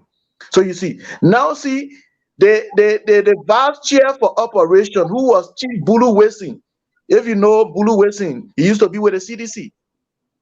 He was the vice chair for operation.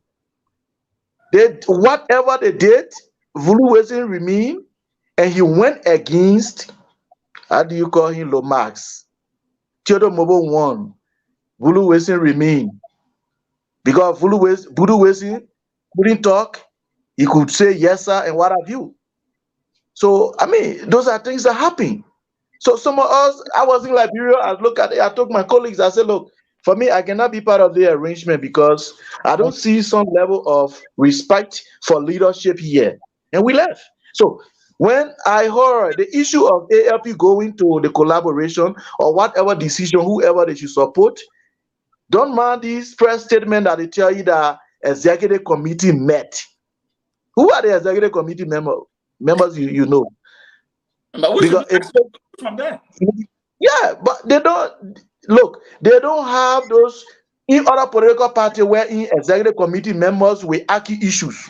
You cannot argue with Mr. Ure. No. It means you don't want to be in a party. You cannot argue with him. So I was not surprised when I heard that ALP is pulling out. But when you read the communication, according to the executive committee mandates, the quote-unquote executive committee, the executive committee says that ALP executive committee mandates the party leadership to exhaust all legal procedures in order to effectuate their withdrawal from the CPP. So one of those legal proceedings is to take Kumis to court for fingering, how do you call it, a document. According to them, they said Dr. Ure signature was forged. Okay. You Let me understand? So, the liberal, Yes. I'll try to wrap this thing around my hair here. You one of those who been pushing the line here for the success of the CPP, which of course you have the right to do it. At this point in time, is there anything existing, or just we are on the obituary aspect of it now? This CPP, is it still alive? Mr. So I would take a different route as usual. The liberal, I would take a different route. And I'm glad tonight that we have Marco Weir himself giving us some background story about ALP. And so, but these are not something that are in hidden. And these are things anyone from Liberia who being a political junkie like myself, you know these things. They might be here and there say who, what, but they're all pointing pointing to the same route. Look, Mr. So, I am now wondering and started thinking to myself, as to whether Alexander Cumming really do have the ability to lead. And what do I mean by that, Mr. So? I've been on your show here so many times, pushing for Mr. Cummings to go second to Dr. Bakai, pushing that, recognizing that Mr. Cummings is a true leader, that Mr. Cummings is a very smart and intelligent person. I just thought that he does not have the connection yet in Liberia, and because of that, I tried to say let him go second. But now with all of these Monroe that is going on, for Cummings, who is so smart, so intelligent, to be at the highest position in Coca-Cola. Coca-Cola and Pepsi went to war here, liquor war, commercial war. If this was in Liberia, it's going to be a gun war. If this was in Africa, people are going to die. And Cummings was one of those that was in the thick of this thing because he believed and he has the ability to lead. How the heck, excuse my language, will you allow yourself to be associated with people of such character? So, okay. Mr. So, please, and the liberal is on the, like I said, you can say I'm vacillating, but it doesn't matter. I'm being very truthful. My concern is this, and I keep saying it. I think I said that before. I didn't want to go this far that I'm going tonight because I thought that there was some sort of a semblance of some sort of a cohesion still there. And so the way intellectually that I try to frame what I'm saying now, which is the bottom of the truth of what I believe in, that Kumi came into this, and I think you guys have heard me before, came into this trusting. That's the intellectual way of saying Kumi should not have even gotten involved with these people, first of all. Who are those people? The Bernard Ure, the Dr. Bakai, my own political leader, should not have been involved with them. Why am I saying this? That's a strange one tonight. Well, of course, I keep saying Mr. So. Samson told the liberal. So, before you proceed here, quickly here, let's get it point by point. From what I try to sense out is like now you being on the wrong side of history. No. Plus, no. And let me be Mr. specific. So, look, when you're doing an engagement, in these kinds of political gathering and political conversation, you don't come into these kinds of pronouncement or whatever it is with just showing your card immediately. Some of us believe in what you say. I have my paper in my vest. And so, but when I'm talking most of the time, only a few people will understand that there's certain thing on the language that comes out of the liberal mouth sometimes. I say, and I used to say, and I continue to say, that Kumi came into this with trust, believing and trusting them without verifying these people's behavior. I didn't want to go to the point that I'm going tonight. Because what I said, Kumi came into this and believing that these people were going to be trustworthy. I think you guys have heard that before.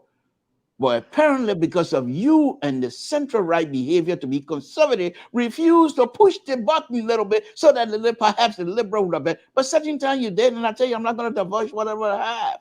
I'm doing that here tonight. Is that a true compassion? No, whatever you want to call it, Mr. So, whatever you want to call it, the liberal is being liberal, and I'm being very truthful. Coming. Are you disappointed? The fact that Comey were even, why were the people that are around Comey were not even look at, because what the young man said here tonight, these are not something that are strange. These are not something that are hidden among Liberians. We know these things. Why is it? Let me go a little bit deeper on this one on tonight. Why is it? Why is it? We all blame Madam Sullivan thing. Why is it that Madam Sullivan did not lift up Dr. Baker's hand when she was leaving? Have we find that out yet? What's the reason?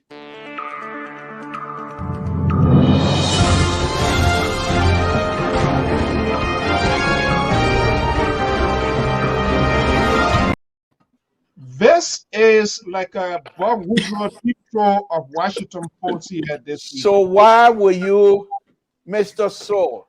Mr. Saul, I'm very serious. I'm very serious. Cummings, those who were around Cummings did not do their work. And there's another thing here you should understand. People say Henry Costa talk, blah, blah, blah. He's a very smart, intelligent young man.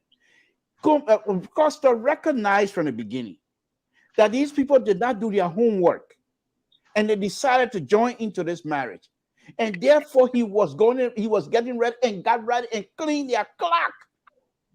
If they have done their homework and that come into this position with documentation. He cleaned it the right way?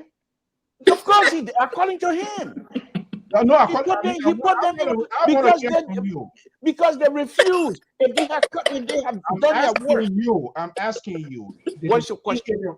Did he clean it the right way? Politically, yes. Was he part of the collaboration? It shows that Comey did not do his work. Because if Comey had done his work, he would have got a clear understanding of how deadly Liberian politics was. And it is. No, not just Liberian. Tell it. No, hold on, Mr. So. And those who are involved in a collaborating political party, he would have understood their behavior. I'll give you an example. Where in the world that you and I having some sort of a competition? Mr. George and Mr. They're all part of us. Then they say, Mr. Toe, by the way, we're going to crown Mr. So tomorrow. So come and sit down and watch. Okay, let me hold you. You know what? Mr. So, hold on. Where in the world will you see that happen? Where will we see that those who are intellectually dishonest? Throwing the trumpet. I don't care how you classify me tonight. This is what I do. I keep saying this. If I don't do something right, I want to eat crow, I eat crow. I don't care. Look at the face here. Does the face look like somebody that got shin face? Come on, George.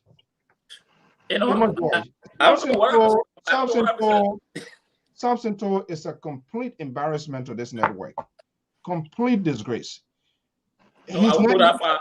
Hold on, I will not go that far with you. Yeah, I won't go that. I mean, to the CPP. But unfortunately, he doesn't even want to admit that, yes, it was a slip of tongue to be like Dr. Abbas Bono in the early 90s during the Liberian civil crisis.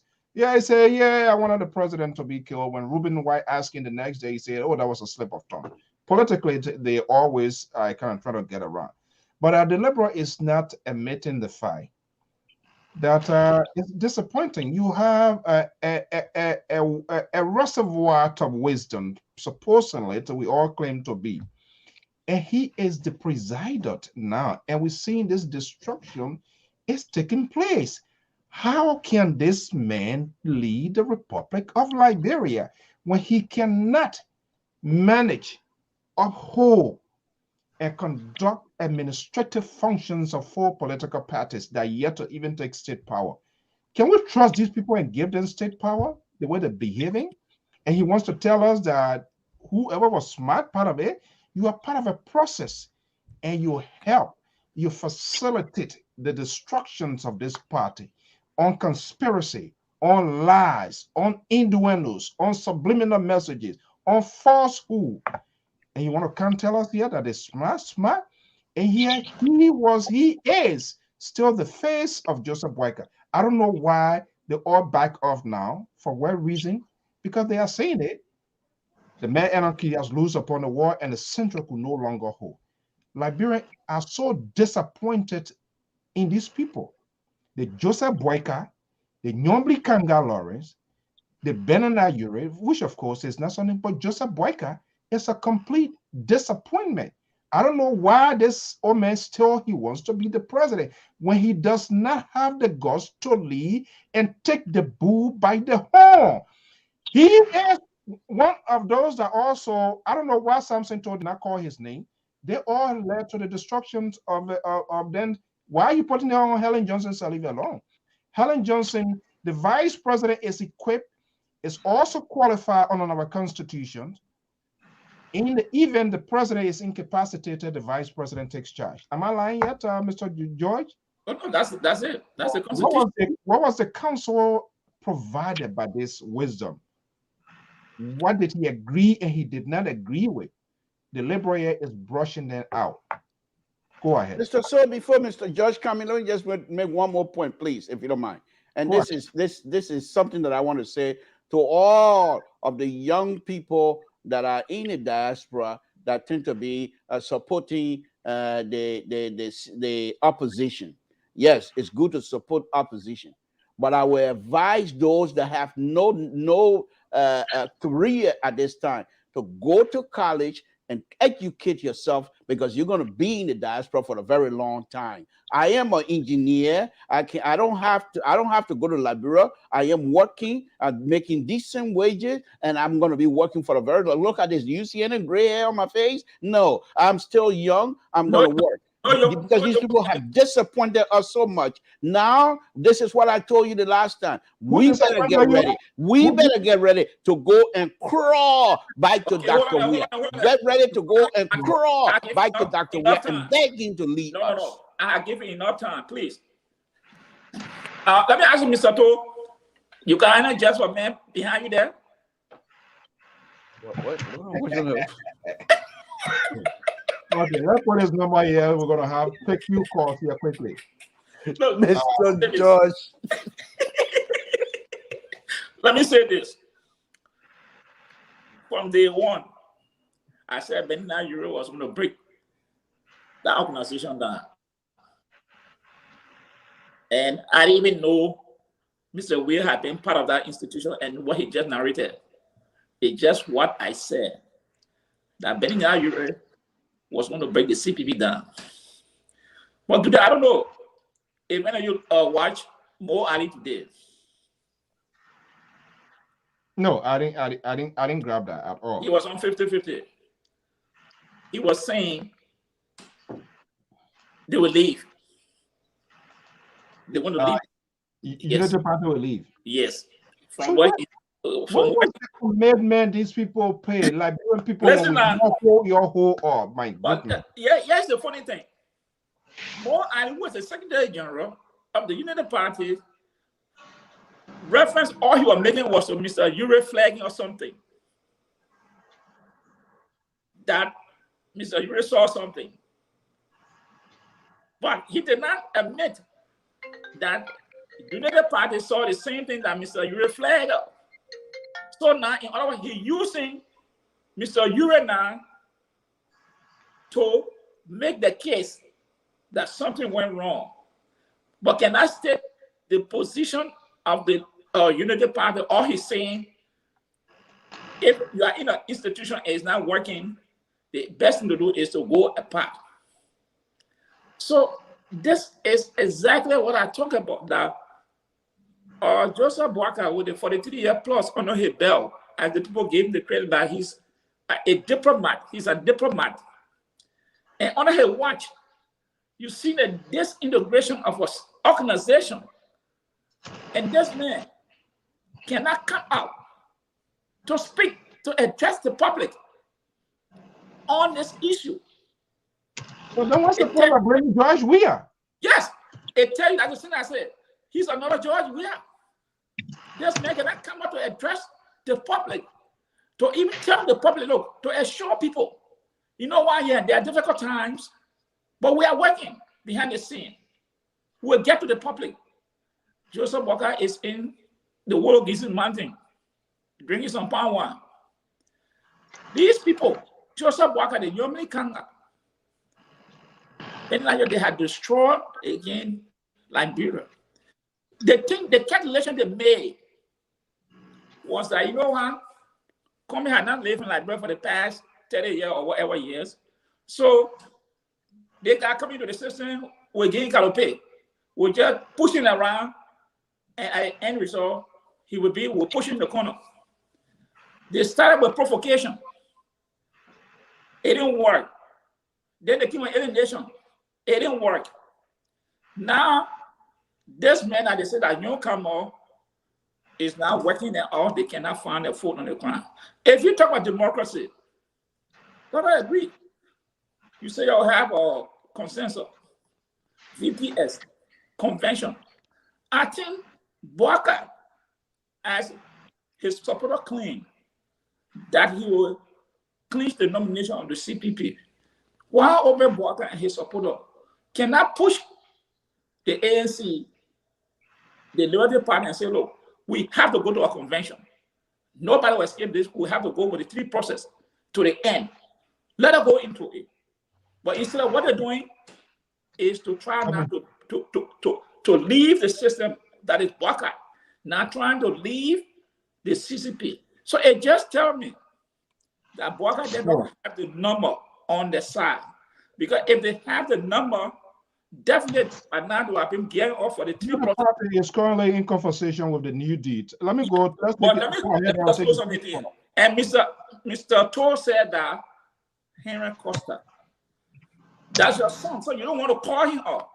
Well, he's my countryman. I will all call him up. Henry Costa, through Ben Laden, helped to destroy the CPP. Because from day one, he had not supported, he had been against Alexander Cummings. He made a statement that he will make sure that Alexander Cummings is expelled or kicked from the CPP. Your son, Henry Costa, he made those statements. So you cannot say he helped. He helped to destroy the institution because of his godfather, Ben Laden. And Ben Laden is a businessman. We got to understand this. He is one of those, the two major cell phone carriers in Liberia, Lone Star and Orange. So okay, let's take the first caller here and let's see. Caller, thank you for being so patient. 612 Nomota. Good evening and welcome. Thank you so much, Mr. So it's me, Elvis, calling from Minnesota. Yeah, Elvis, welcome. Happy New Year. Yeah, simply I want to extend my, happy New Year to all the gentlemen on the show tonight. When I think about it, the biggest problem we have in our country right now is the lack of, qualified leaders, people who have the ability to actually win presidency with a fair mind and a good heart for the people. We lack that, we lack it. The only people that can win presidency are corrupt-minded characters in our country. When I think about Ben Ayure, my first time I ever called on the show, I comment, you guys were laughing. It was like a year ago. But I knew Ben Ayure as a child growing up in Congo Town in Bagwo. We have ministers and people in the government doing trials to the town. So we knew Ben Ayure.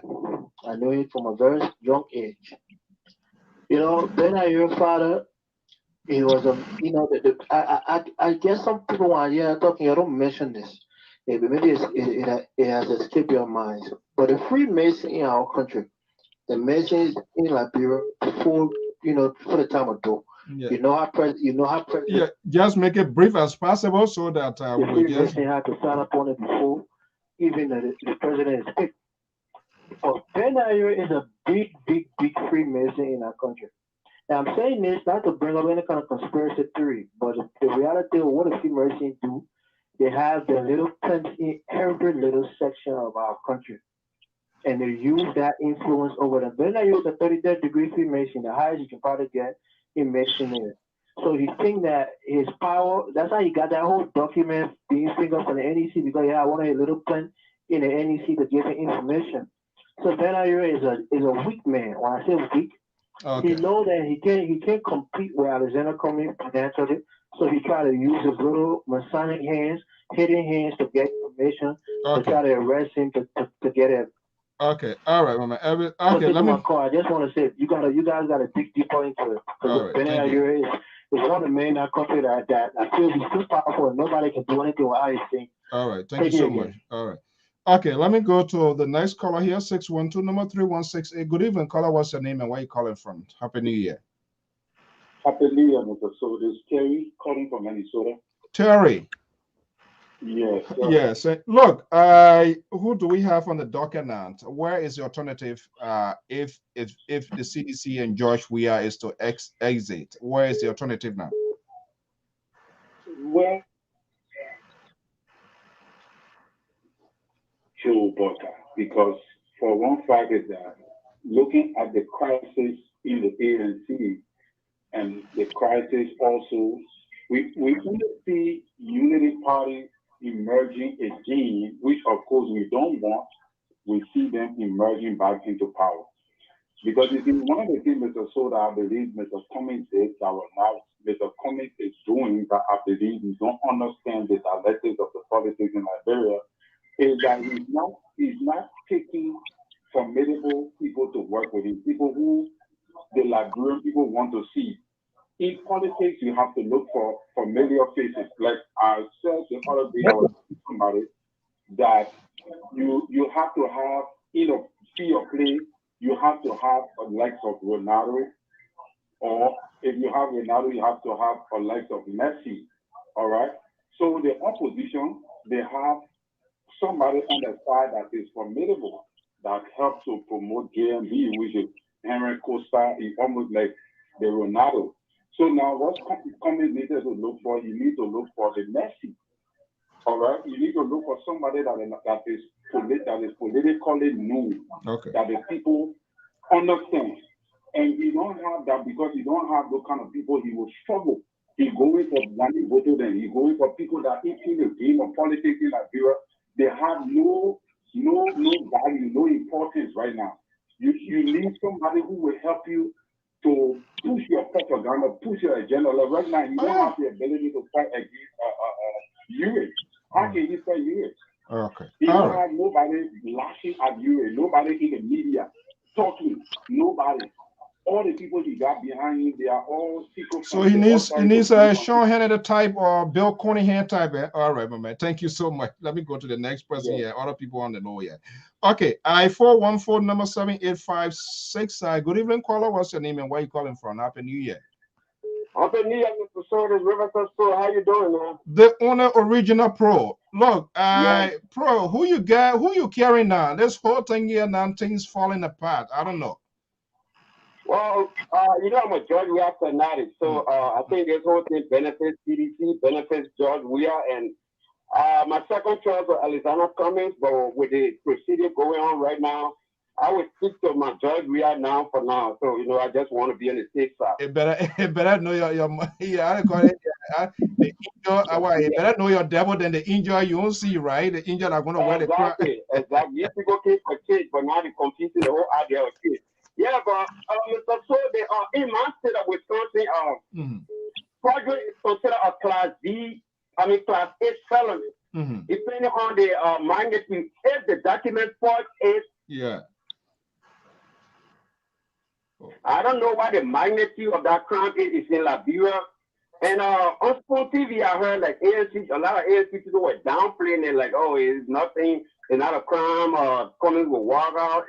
So do you really see at any point that, because whenever you have been in the business for a while, so he must have really seen something, before I dismiss it, I said, oh, you're just going after the man, people get it because he's got credibility and things.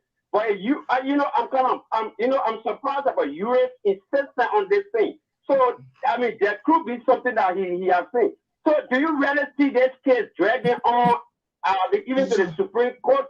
If Cummings and not Cummings, if what's the name, U.S. is not satisfied with the, with the, the previous, the proceeding that's going to go on right now for the Solicitor General, is that a possibility this thing drag on? Because ANC people saying, oh, it's just a short thing, it will be over and coming with bounce back, it will help people.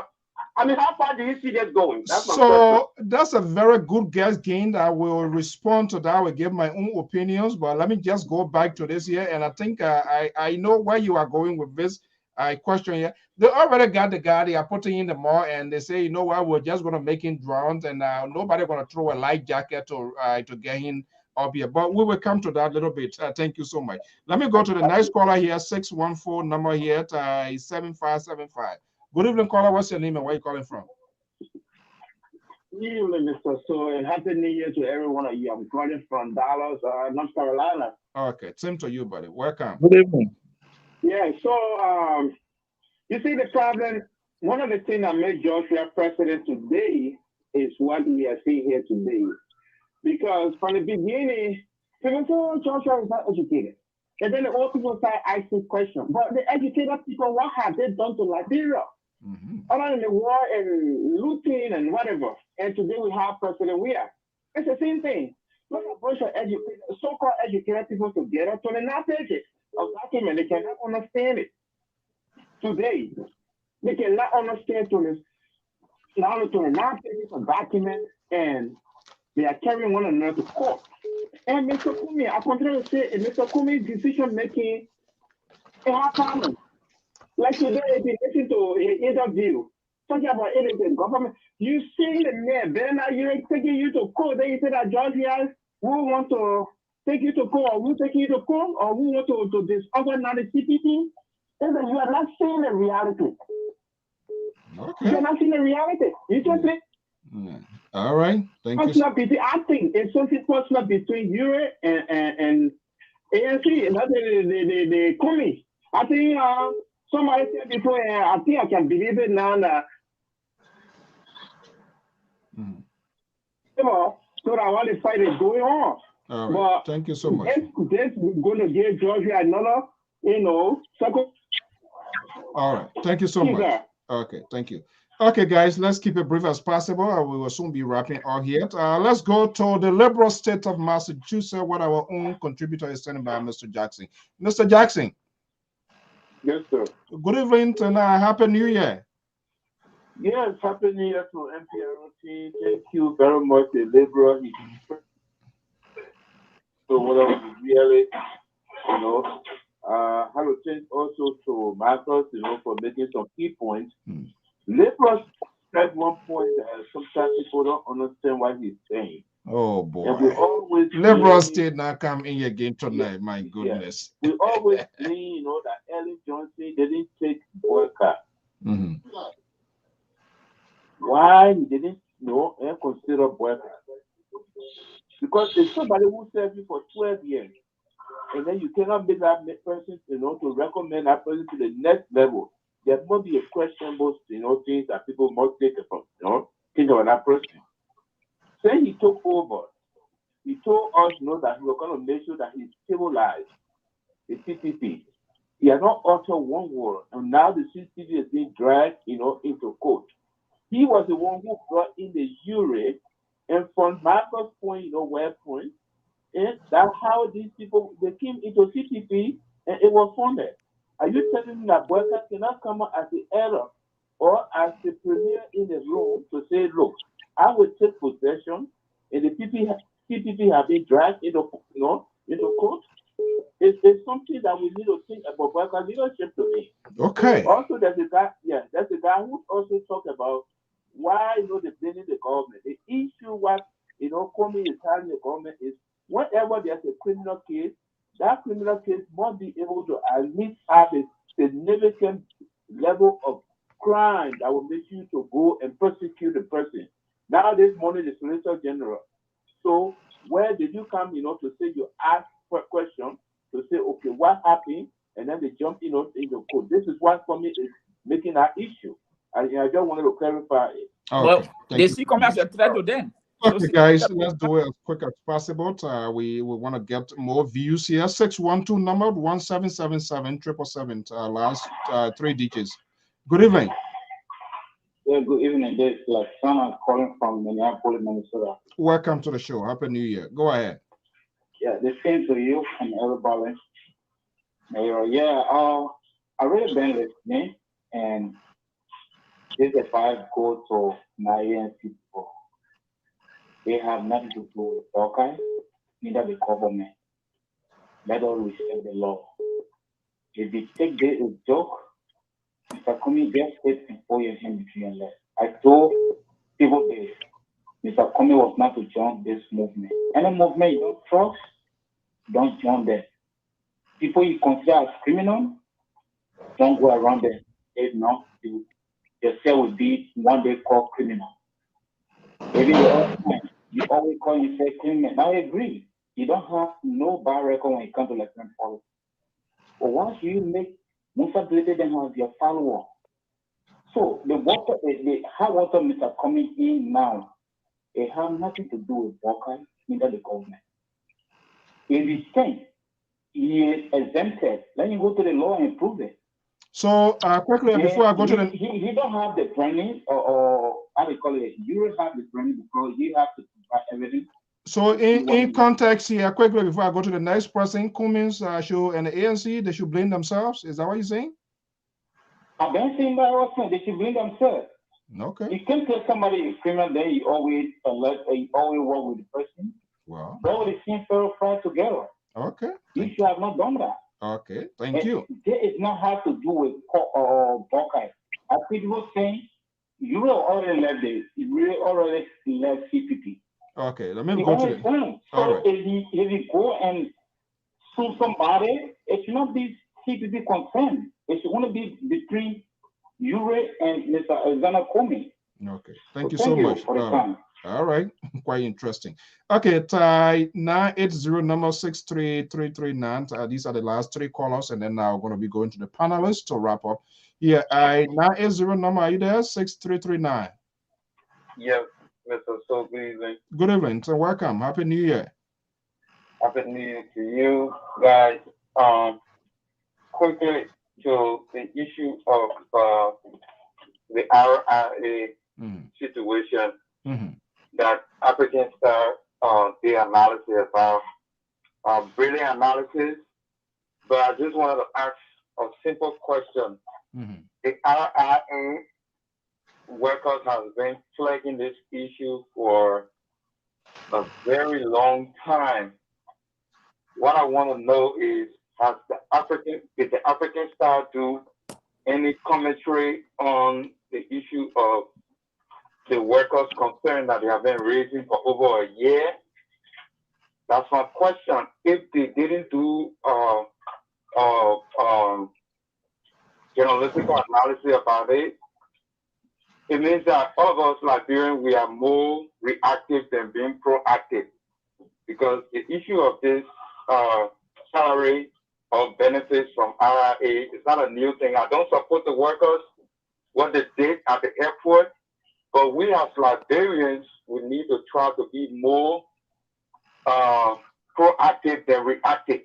We shouldn't wait for something to happen before we want to condemn or we want to shift blame here and there.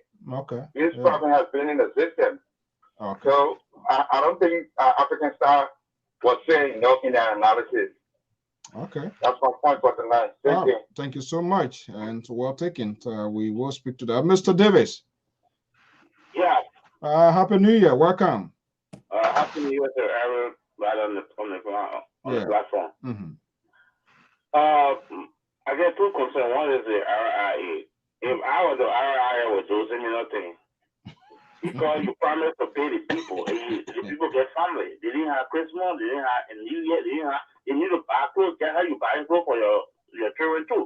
They're sending their children to America for Christmas and whatsoever the other people need to do it. They're sending their wives to Dubai, the other people need to do the same thing. So if I was an RIA, I would do similar thing. Because if you're giving the company out to different company, you need to pay the people with their benefits. You don't pay them with their benefits, you said them. They didn't get New Year, they didn't get nothing. Their family couldn't even eat any good food.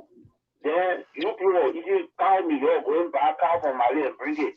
So people can bring it with plane all there, and the other people might not get their own I will join them, we'll do it. No things that will never happen. My next cousin was coming. The CPP are really a little bit against them, but what really went on with the Liberian government is how do you call criminal case? I don't know the judge, I don't know, I'm not a legal man person, but how do you first issue a arrest on somebody that are not being persecuted by police or something? Who investigated the criminal eye? Who investigated the how do brought about the charges? The judge just went by and said, yeah, Arizona criminal, and you go arrest him. So how do you find out about Arizona was a criminal? I thought that the police will investigate and send the case over to government for prosecution. But I don't know whether sometimes you can just carry somebody to court now. So I want to tell our things several. Maybe I can take it to court and say they're criminal, so they can issue an arrest for you too. Okay, thank you so much. Go to the next caller, our last caller for the night. 484 number 3211. Caller, good evening. What's your name and where are you calling from? Good evening, Mr. Saul. How are you doing? Good. Welcome. Happy New Year to you guys. Same to you. Same to you. Thank you. This is Pastor Johnson from Pennsylvania. Okay. Welcome. Thank you. Okay. First thing I want to say here, you guys, which has caused me many times, but I've seen your show, right? Other people on the other side and the other person on the other side, you can't get anything back. Mr. Amos there is one, and if I'm not coming, and then my brother Samson, sometimes on Joseph Barker, and sometimes you flip on Weir. So when you get buyers on your program, saying anything, why you discuss. That's how I see. Then like what's going on with Spoons and a bunch of these talk shows. You already got a candidate, and then you want to discuss for the country. Right? You can do two things at the same time. Mr. Amos, now to go to me, right? I don't care what you say about ANC, he's going to send it to fight. He cannot see no more because he's biased. When Mr. Sanchez sometimes just a little bit off and on, next minute go to Weir, next minute come to feel about things. But we need to have neutral people that really think like they were not thinking nobody. Then we can discuss true issues. When I we bias all the Facebook live stuff, bunch of bias. Other people on CDC, other people on the other side. So what best can you see if you already back somebody, even that here in America, CNN back your body. They say Donald Trump this way. Other people back Donald Trump, they say Joe Biden this way. So it's just the journalism is just too biased. That's what I wanted to say tonight. Okay, thank you so much. All right, that's the last caller for the night. Thank you so much. Let me go to our guys. We are about to wrap up. Guys, are you there? Yes, we are here. Yeah. Okay. You heard the views and analysis, feedback from our followers and our followers. So we are about to wrap out here. How long do you think this whole process gonna go on with this whole thing here right now? The internal, I'm not sure whether the internal investigation is conclusive, but because there's nothing public, so there's no way that we can come out to say that it's conclusive, because when an internal investigation within the CPP is conclusive, it has to be put out there in the public to say this is where we are. And probably there must be a continuity because XYZ is lacking, or there's something criminal in nature that needs to go to the federal or to the Justice Department or Ministry of Justice, if you will, to say. What is the intent of this whole letter here? What is there to achieve at the end of the day? The Liberal.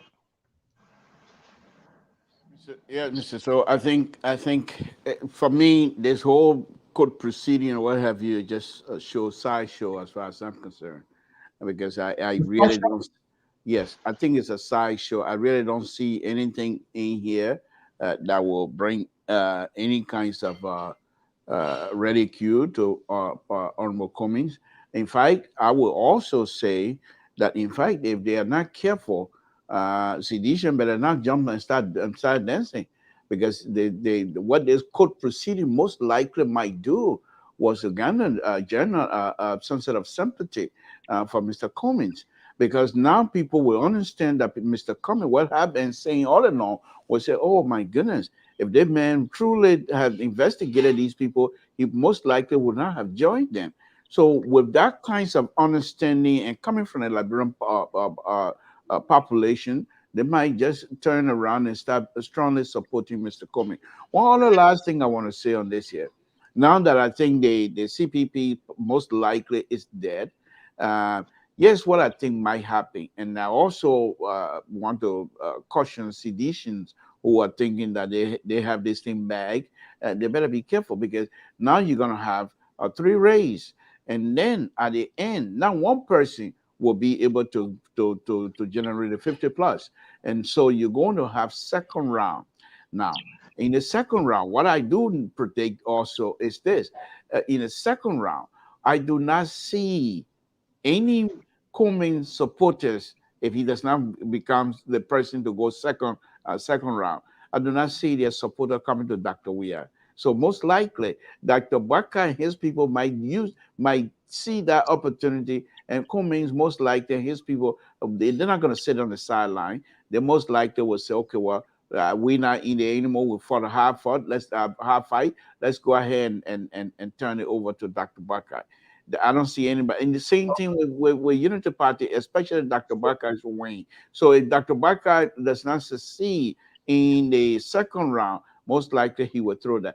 But in this whole process, what is really saddening me is that what these people have done, and including Dr. Baka perhaps not realizing that this is his last chance to truly show that he's capable of leading this country.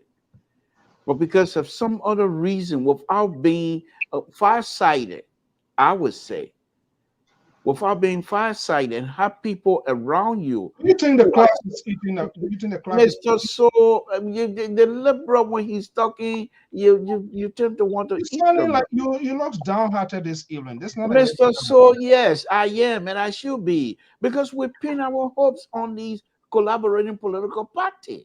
I told Every you one of us. I told you Not so much. Not Not me. so. Not me. Yeah, okay, not you. You go where you want to go. Not so much of wanting to defeat Dr. Weir, but we believe that if these people have come together, and not only because they were going to take state power, but they were going to show the young people how these collaborating political parties supposed to work. How do you have democracy, true democracy, to be able to function and flourish? That's why some of us were supporting. Now, because of the greed, individual greed, not for the country, but for themselves. They have exposed themselves so much that now people are going to, even if they're successful, people are going to say, well, what's the difference? The Dr. Weir and the people that come in, they will do the same thing. So all of these things here are there to what you are doing now, you're trying to resuscitate yourself. I understand. So Mr. So there's no way here I'm gonna there's nothing here for me to be afraid of. I speak my mind. I'm the liberal on this network. I am here as a counterweight for you, the center, the far right, and then the central right. I am the counterweight. So there's nothing here to regret. I speak my mind. Mr. Weir. Yes, sir. The liberal is finding it very difficult to get his usual voice that I know, because it seems to me that this thing is off the rails already. Look, what could be the explanation provided by these people to the Liberian people? How can this change, reshift this whole narrative again? Where can they tell it? Not me, because from time to time I saw this coming, that these people were not going to hold. It's evident the history of our Liberian political parties usually the form collaboration after math of the election, when these things should be done way ahead and all of those sort of stuff. This thing, this document here, you look at this document, it was like an overnight thing put together without a strategic plan, and this is why we have been saying here. Even the old man now, the big elephant in the room, what can he say? Because the whole thing going down the water, he has submerged under his watch. What could be the explanation? Okay. The first thing, let me thank all of the callers who took upon their bundles, their airtime to have contributed to the success of the show tonight. What I would like to say, the issue within the CPP is something that we anticipated. The fact that you have 2 or 3 people competing for a particular position, there will be some misunderstanding, but their ability to handle those misunderstandings make them to be people of substance, but their inability not to handle these issues, situations of misunderstanding and whatever that is happening amongst them, it leaves the Liberian people in a state of confusion and in a state of dilemma. The other issue is that, let me slightly disagree with the Liberal that if there will be second round, the Kumi's faction of the opposition might not support Ambassador Weah or the CDC, then I think the Kumi's faction must have forgotten the history of how they were treated or how they are being treated within the CPP that is being headed by Ambassador Joseph Newman Boakai. So there will be some level of, how you call it, distrust in the process, because the way they are being treated, we have now heard anybody from the camp of Ambassador Boakai calling for a peaceful resolution, calling for a peaceful reconciliation as to how to handle this issue that is unfolding. And seeing one of those supporter individuals of a political party that is supporting Ambassador Boakai as taking as Alexander B. Cummings to court. Okay. It is something that will affect an individual's mindset and decision. Now, before I conclude, I also want to call upon the government. Whatever that is happening at the RRA is something that the government brought upon herself. We always told people that government is not the highest employer in every country. What government does is to create an enabling environment wherein you will have companies and investors to come to employ people. You cannot employ people because they supported you on the basis of patronage. That's why you see that it's happening. That's why you see happening now. Seeing that the staff, workers of the only international airport besieging an aircraft, that is a serious problem for Liberia. Now, lastly, before I leave, Mr. So, one of the callers said that Kumi is not a criminal, whether police are investigated. Police is not forced to investigate Alexander B. Kumi before somebody can tell you that somebody can take his complaint to a court of competent jurisdiction.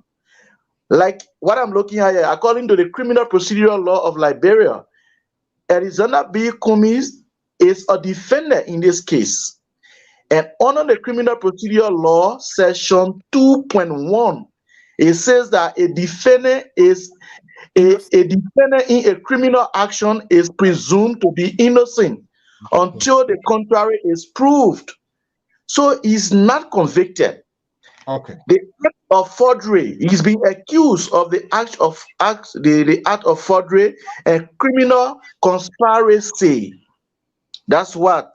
Those are the accusation against him. And I am also calling upon the government because the Honorable Ure has also indicted the National Election Commission. It is now about time that the judiciary call and investigate also whether this thing is true. Because the judiciary don't want to go out there to prosecute. Somebody must file in complaint for that. You can't just somebody must file in complaint, but an institution of government is included in this process. That somebody gave information. Yeah, Mr.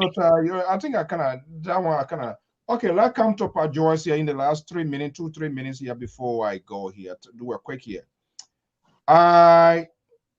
Unity Party is fragmented, that we know. The Helen Johnson Sirleaf wing is still strong. I think they are celebrating with aim because that's going to help.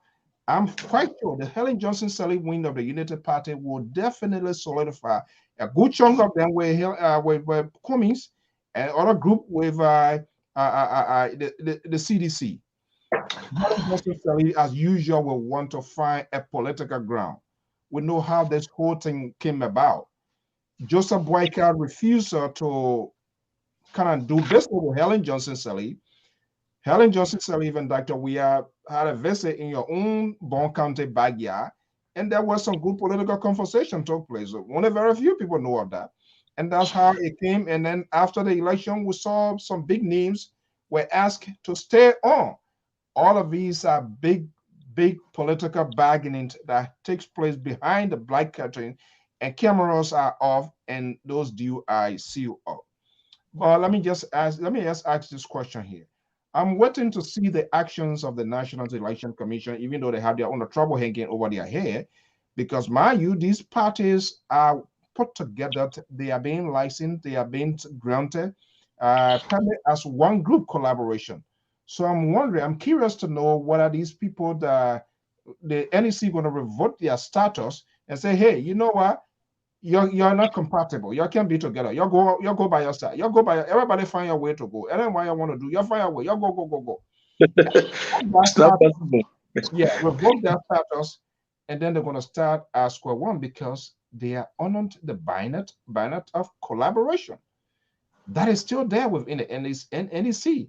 So I'm waiting. Who's going to call for that the revoke of that here? But go ahead quickly here. What's your guess giving this whole thing? Let me say this. What I suspect. This case, what Benina Yure is doing is to derail. It is not coming chances of becoming a standard bearer of a party, of the institution. This is why these are the strategies they're deploying to go to court, try to criminalize him. That this guy is a criminal. So therefore, he cannot be part of an institution. And people must understand these things. That politics is dirty and nasty. And this is how the game is being played. Say maybe Benina Yure did not succeed in the documentation. The next step is not to go to court. Say, hey, let's go to court. He will be under investigation. As of the convention, he will not be allowed because they will say, hey, you honor criminal investigation. These are the dirty politics in Africa. That's not people, that's number one. Yeah, those are the things. People just sit down and say, oh no, it's not nothing, it's something. You try the first attempt, you don't get it, man. The second attempt is, hey, let's go to the court. Because when he under investigation, we can raise the issue that this man cannot contest because he under criminal investigation. They will give an example of what happened to Bernie Samoka. So these are things people should look at. These are the next starting now. Benina Yure, along with Joseph Boyka, they had deployed. Because I'm seeing this. People will accuse me. Is that fair to say Joseph Boyka part of that? Of course. Why he silent? Benina Yure is his full supporter of Boyka. So Benina Yure is the one that they're using. He was the one who flagged the finger in the document. So he's the Steve Banner in the CPP. Yes. So those are the issues they should look at.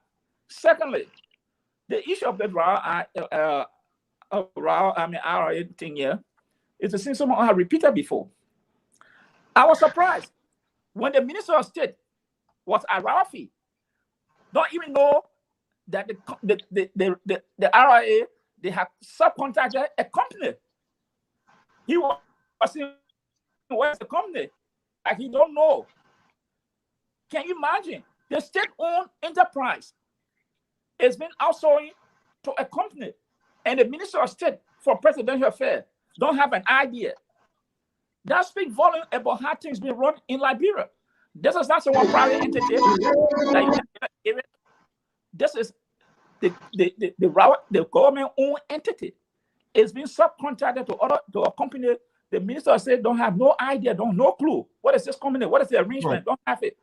So to come and accuse the African Star to say what the people had demonstrated before, they had called government to attention, but equally don't give them right to lay down on the wrong way, because if you do that, you could be charged for some subversive activity, the hijacking of the plane, because you're laying on the wrong way on the plane, on the tarmac, that the plane cannot leave.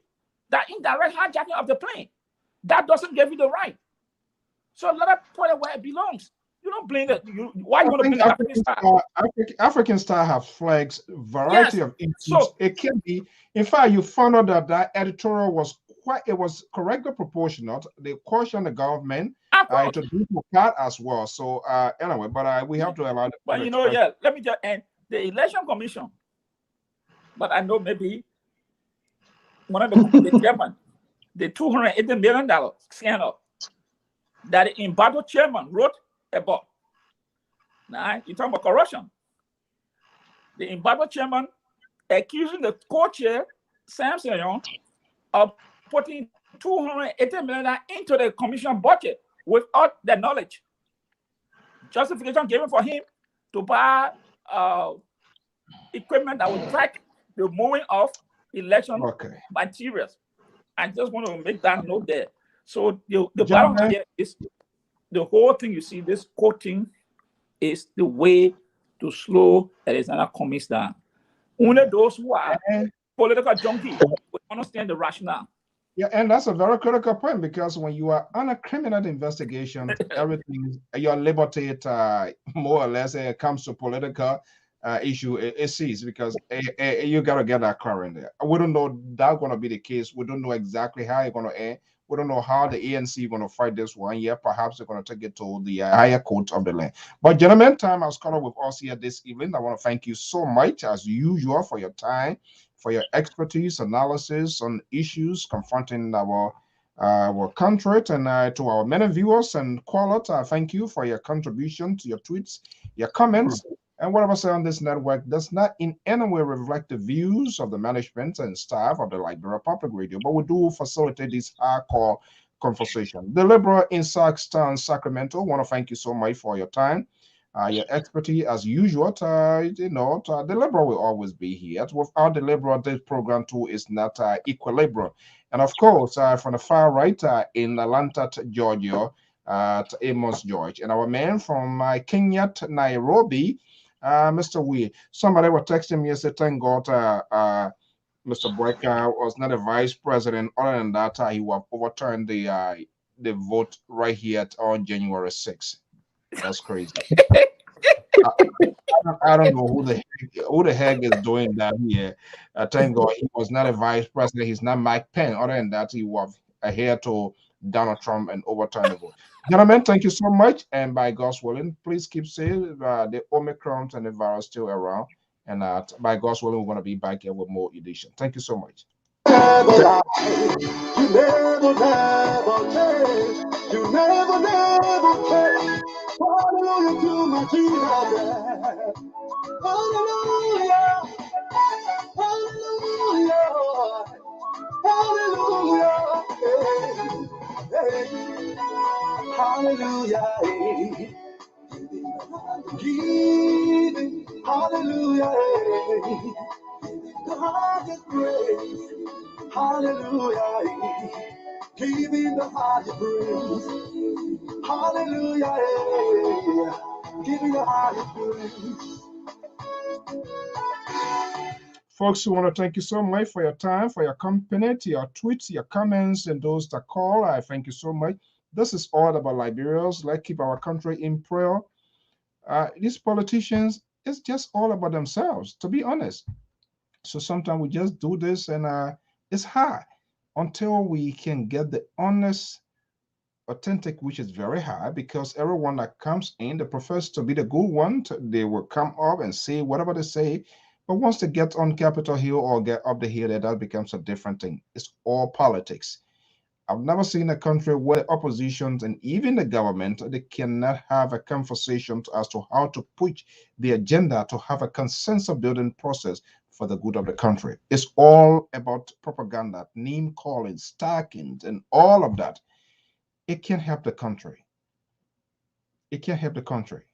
So the trend that we are on, we must all be concerned for the good of our country. Until then, I'm Alfonso Z, and so have a pleasant evening. Hallelujah.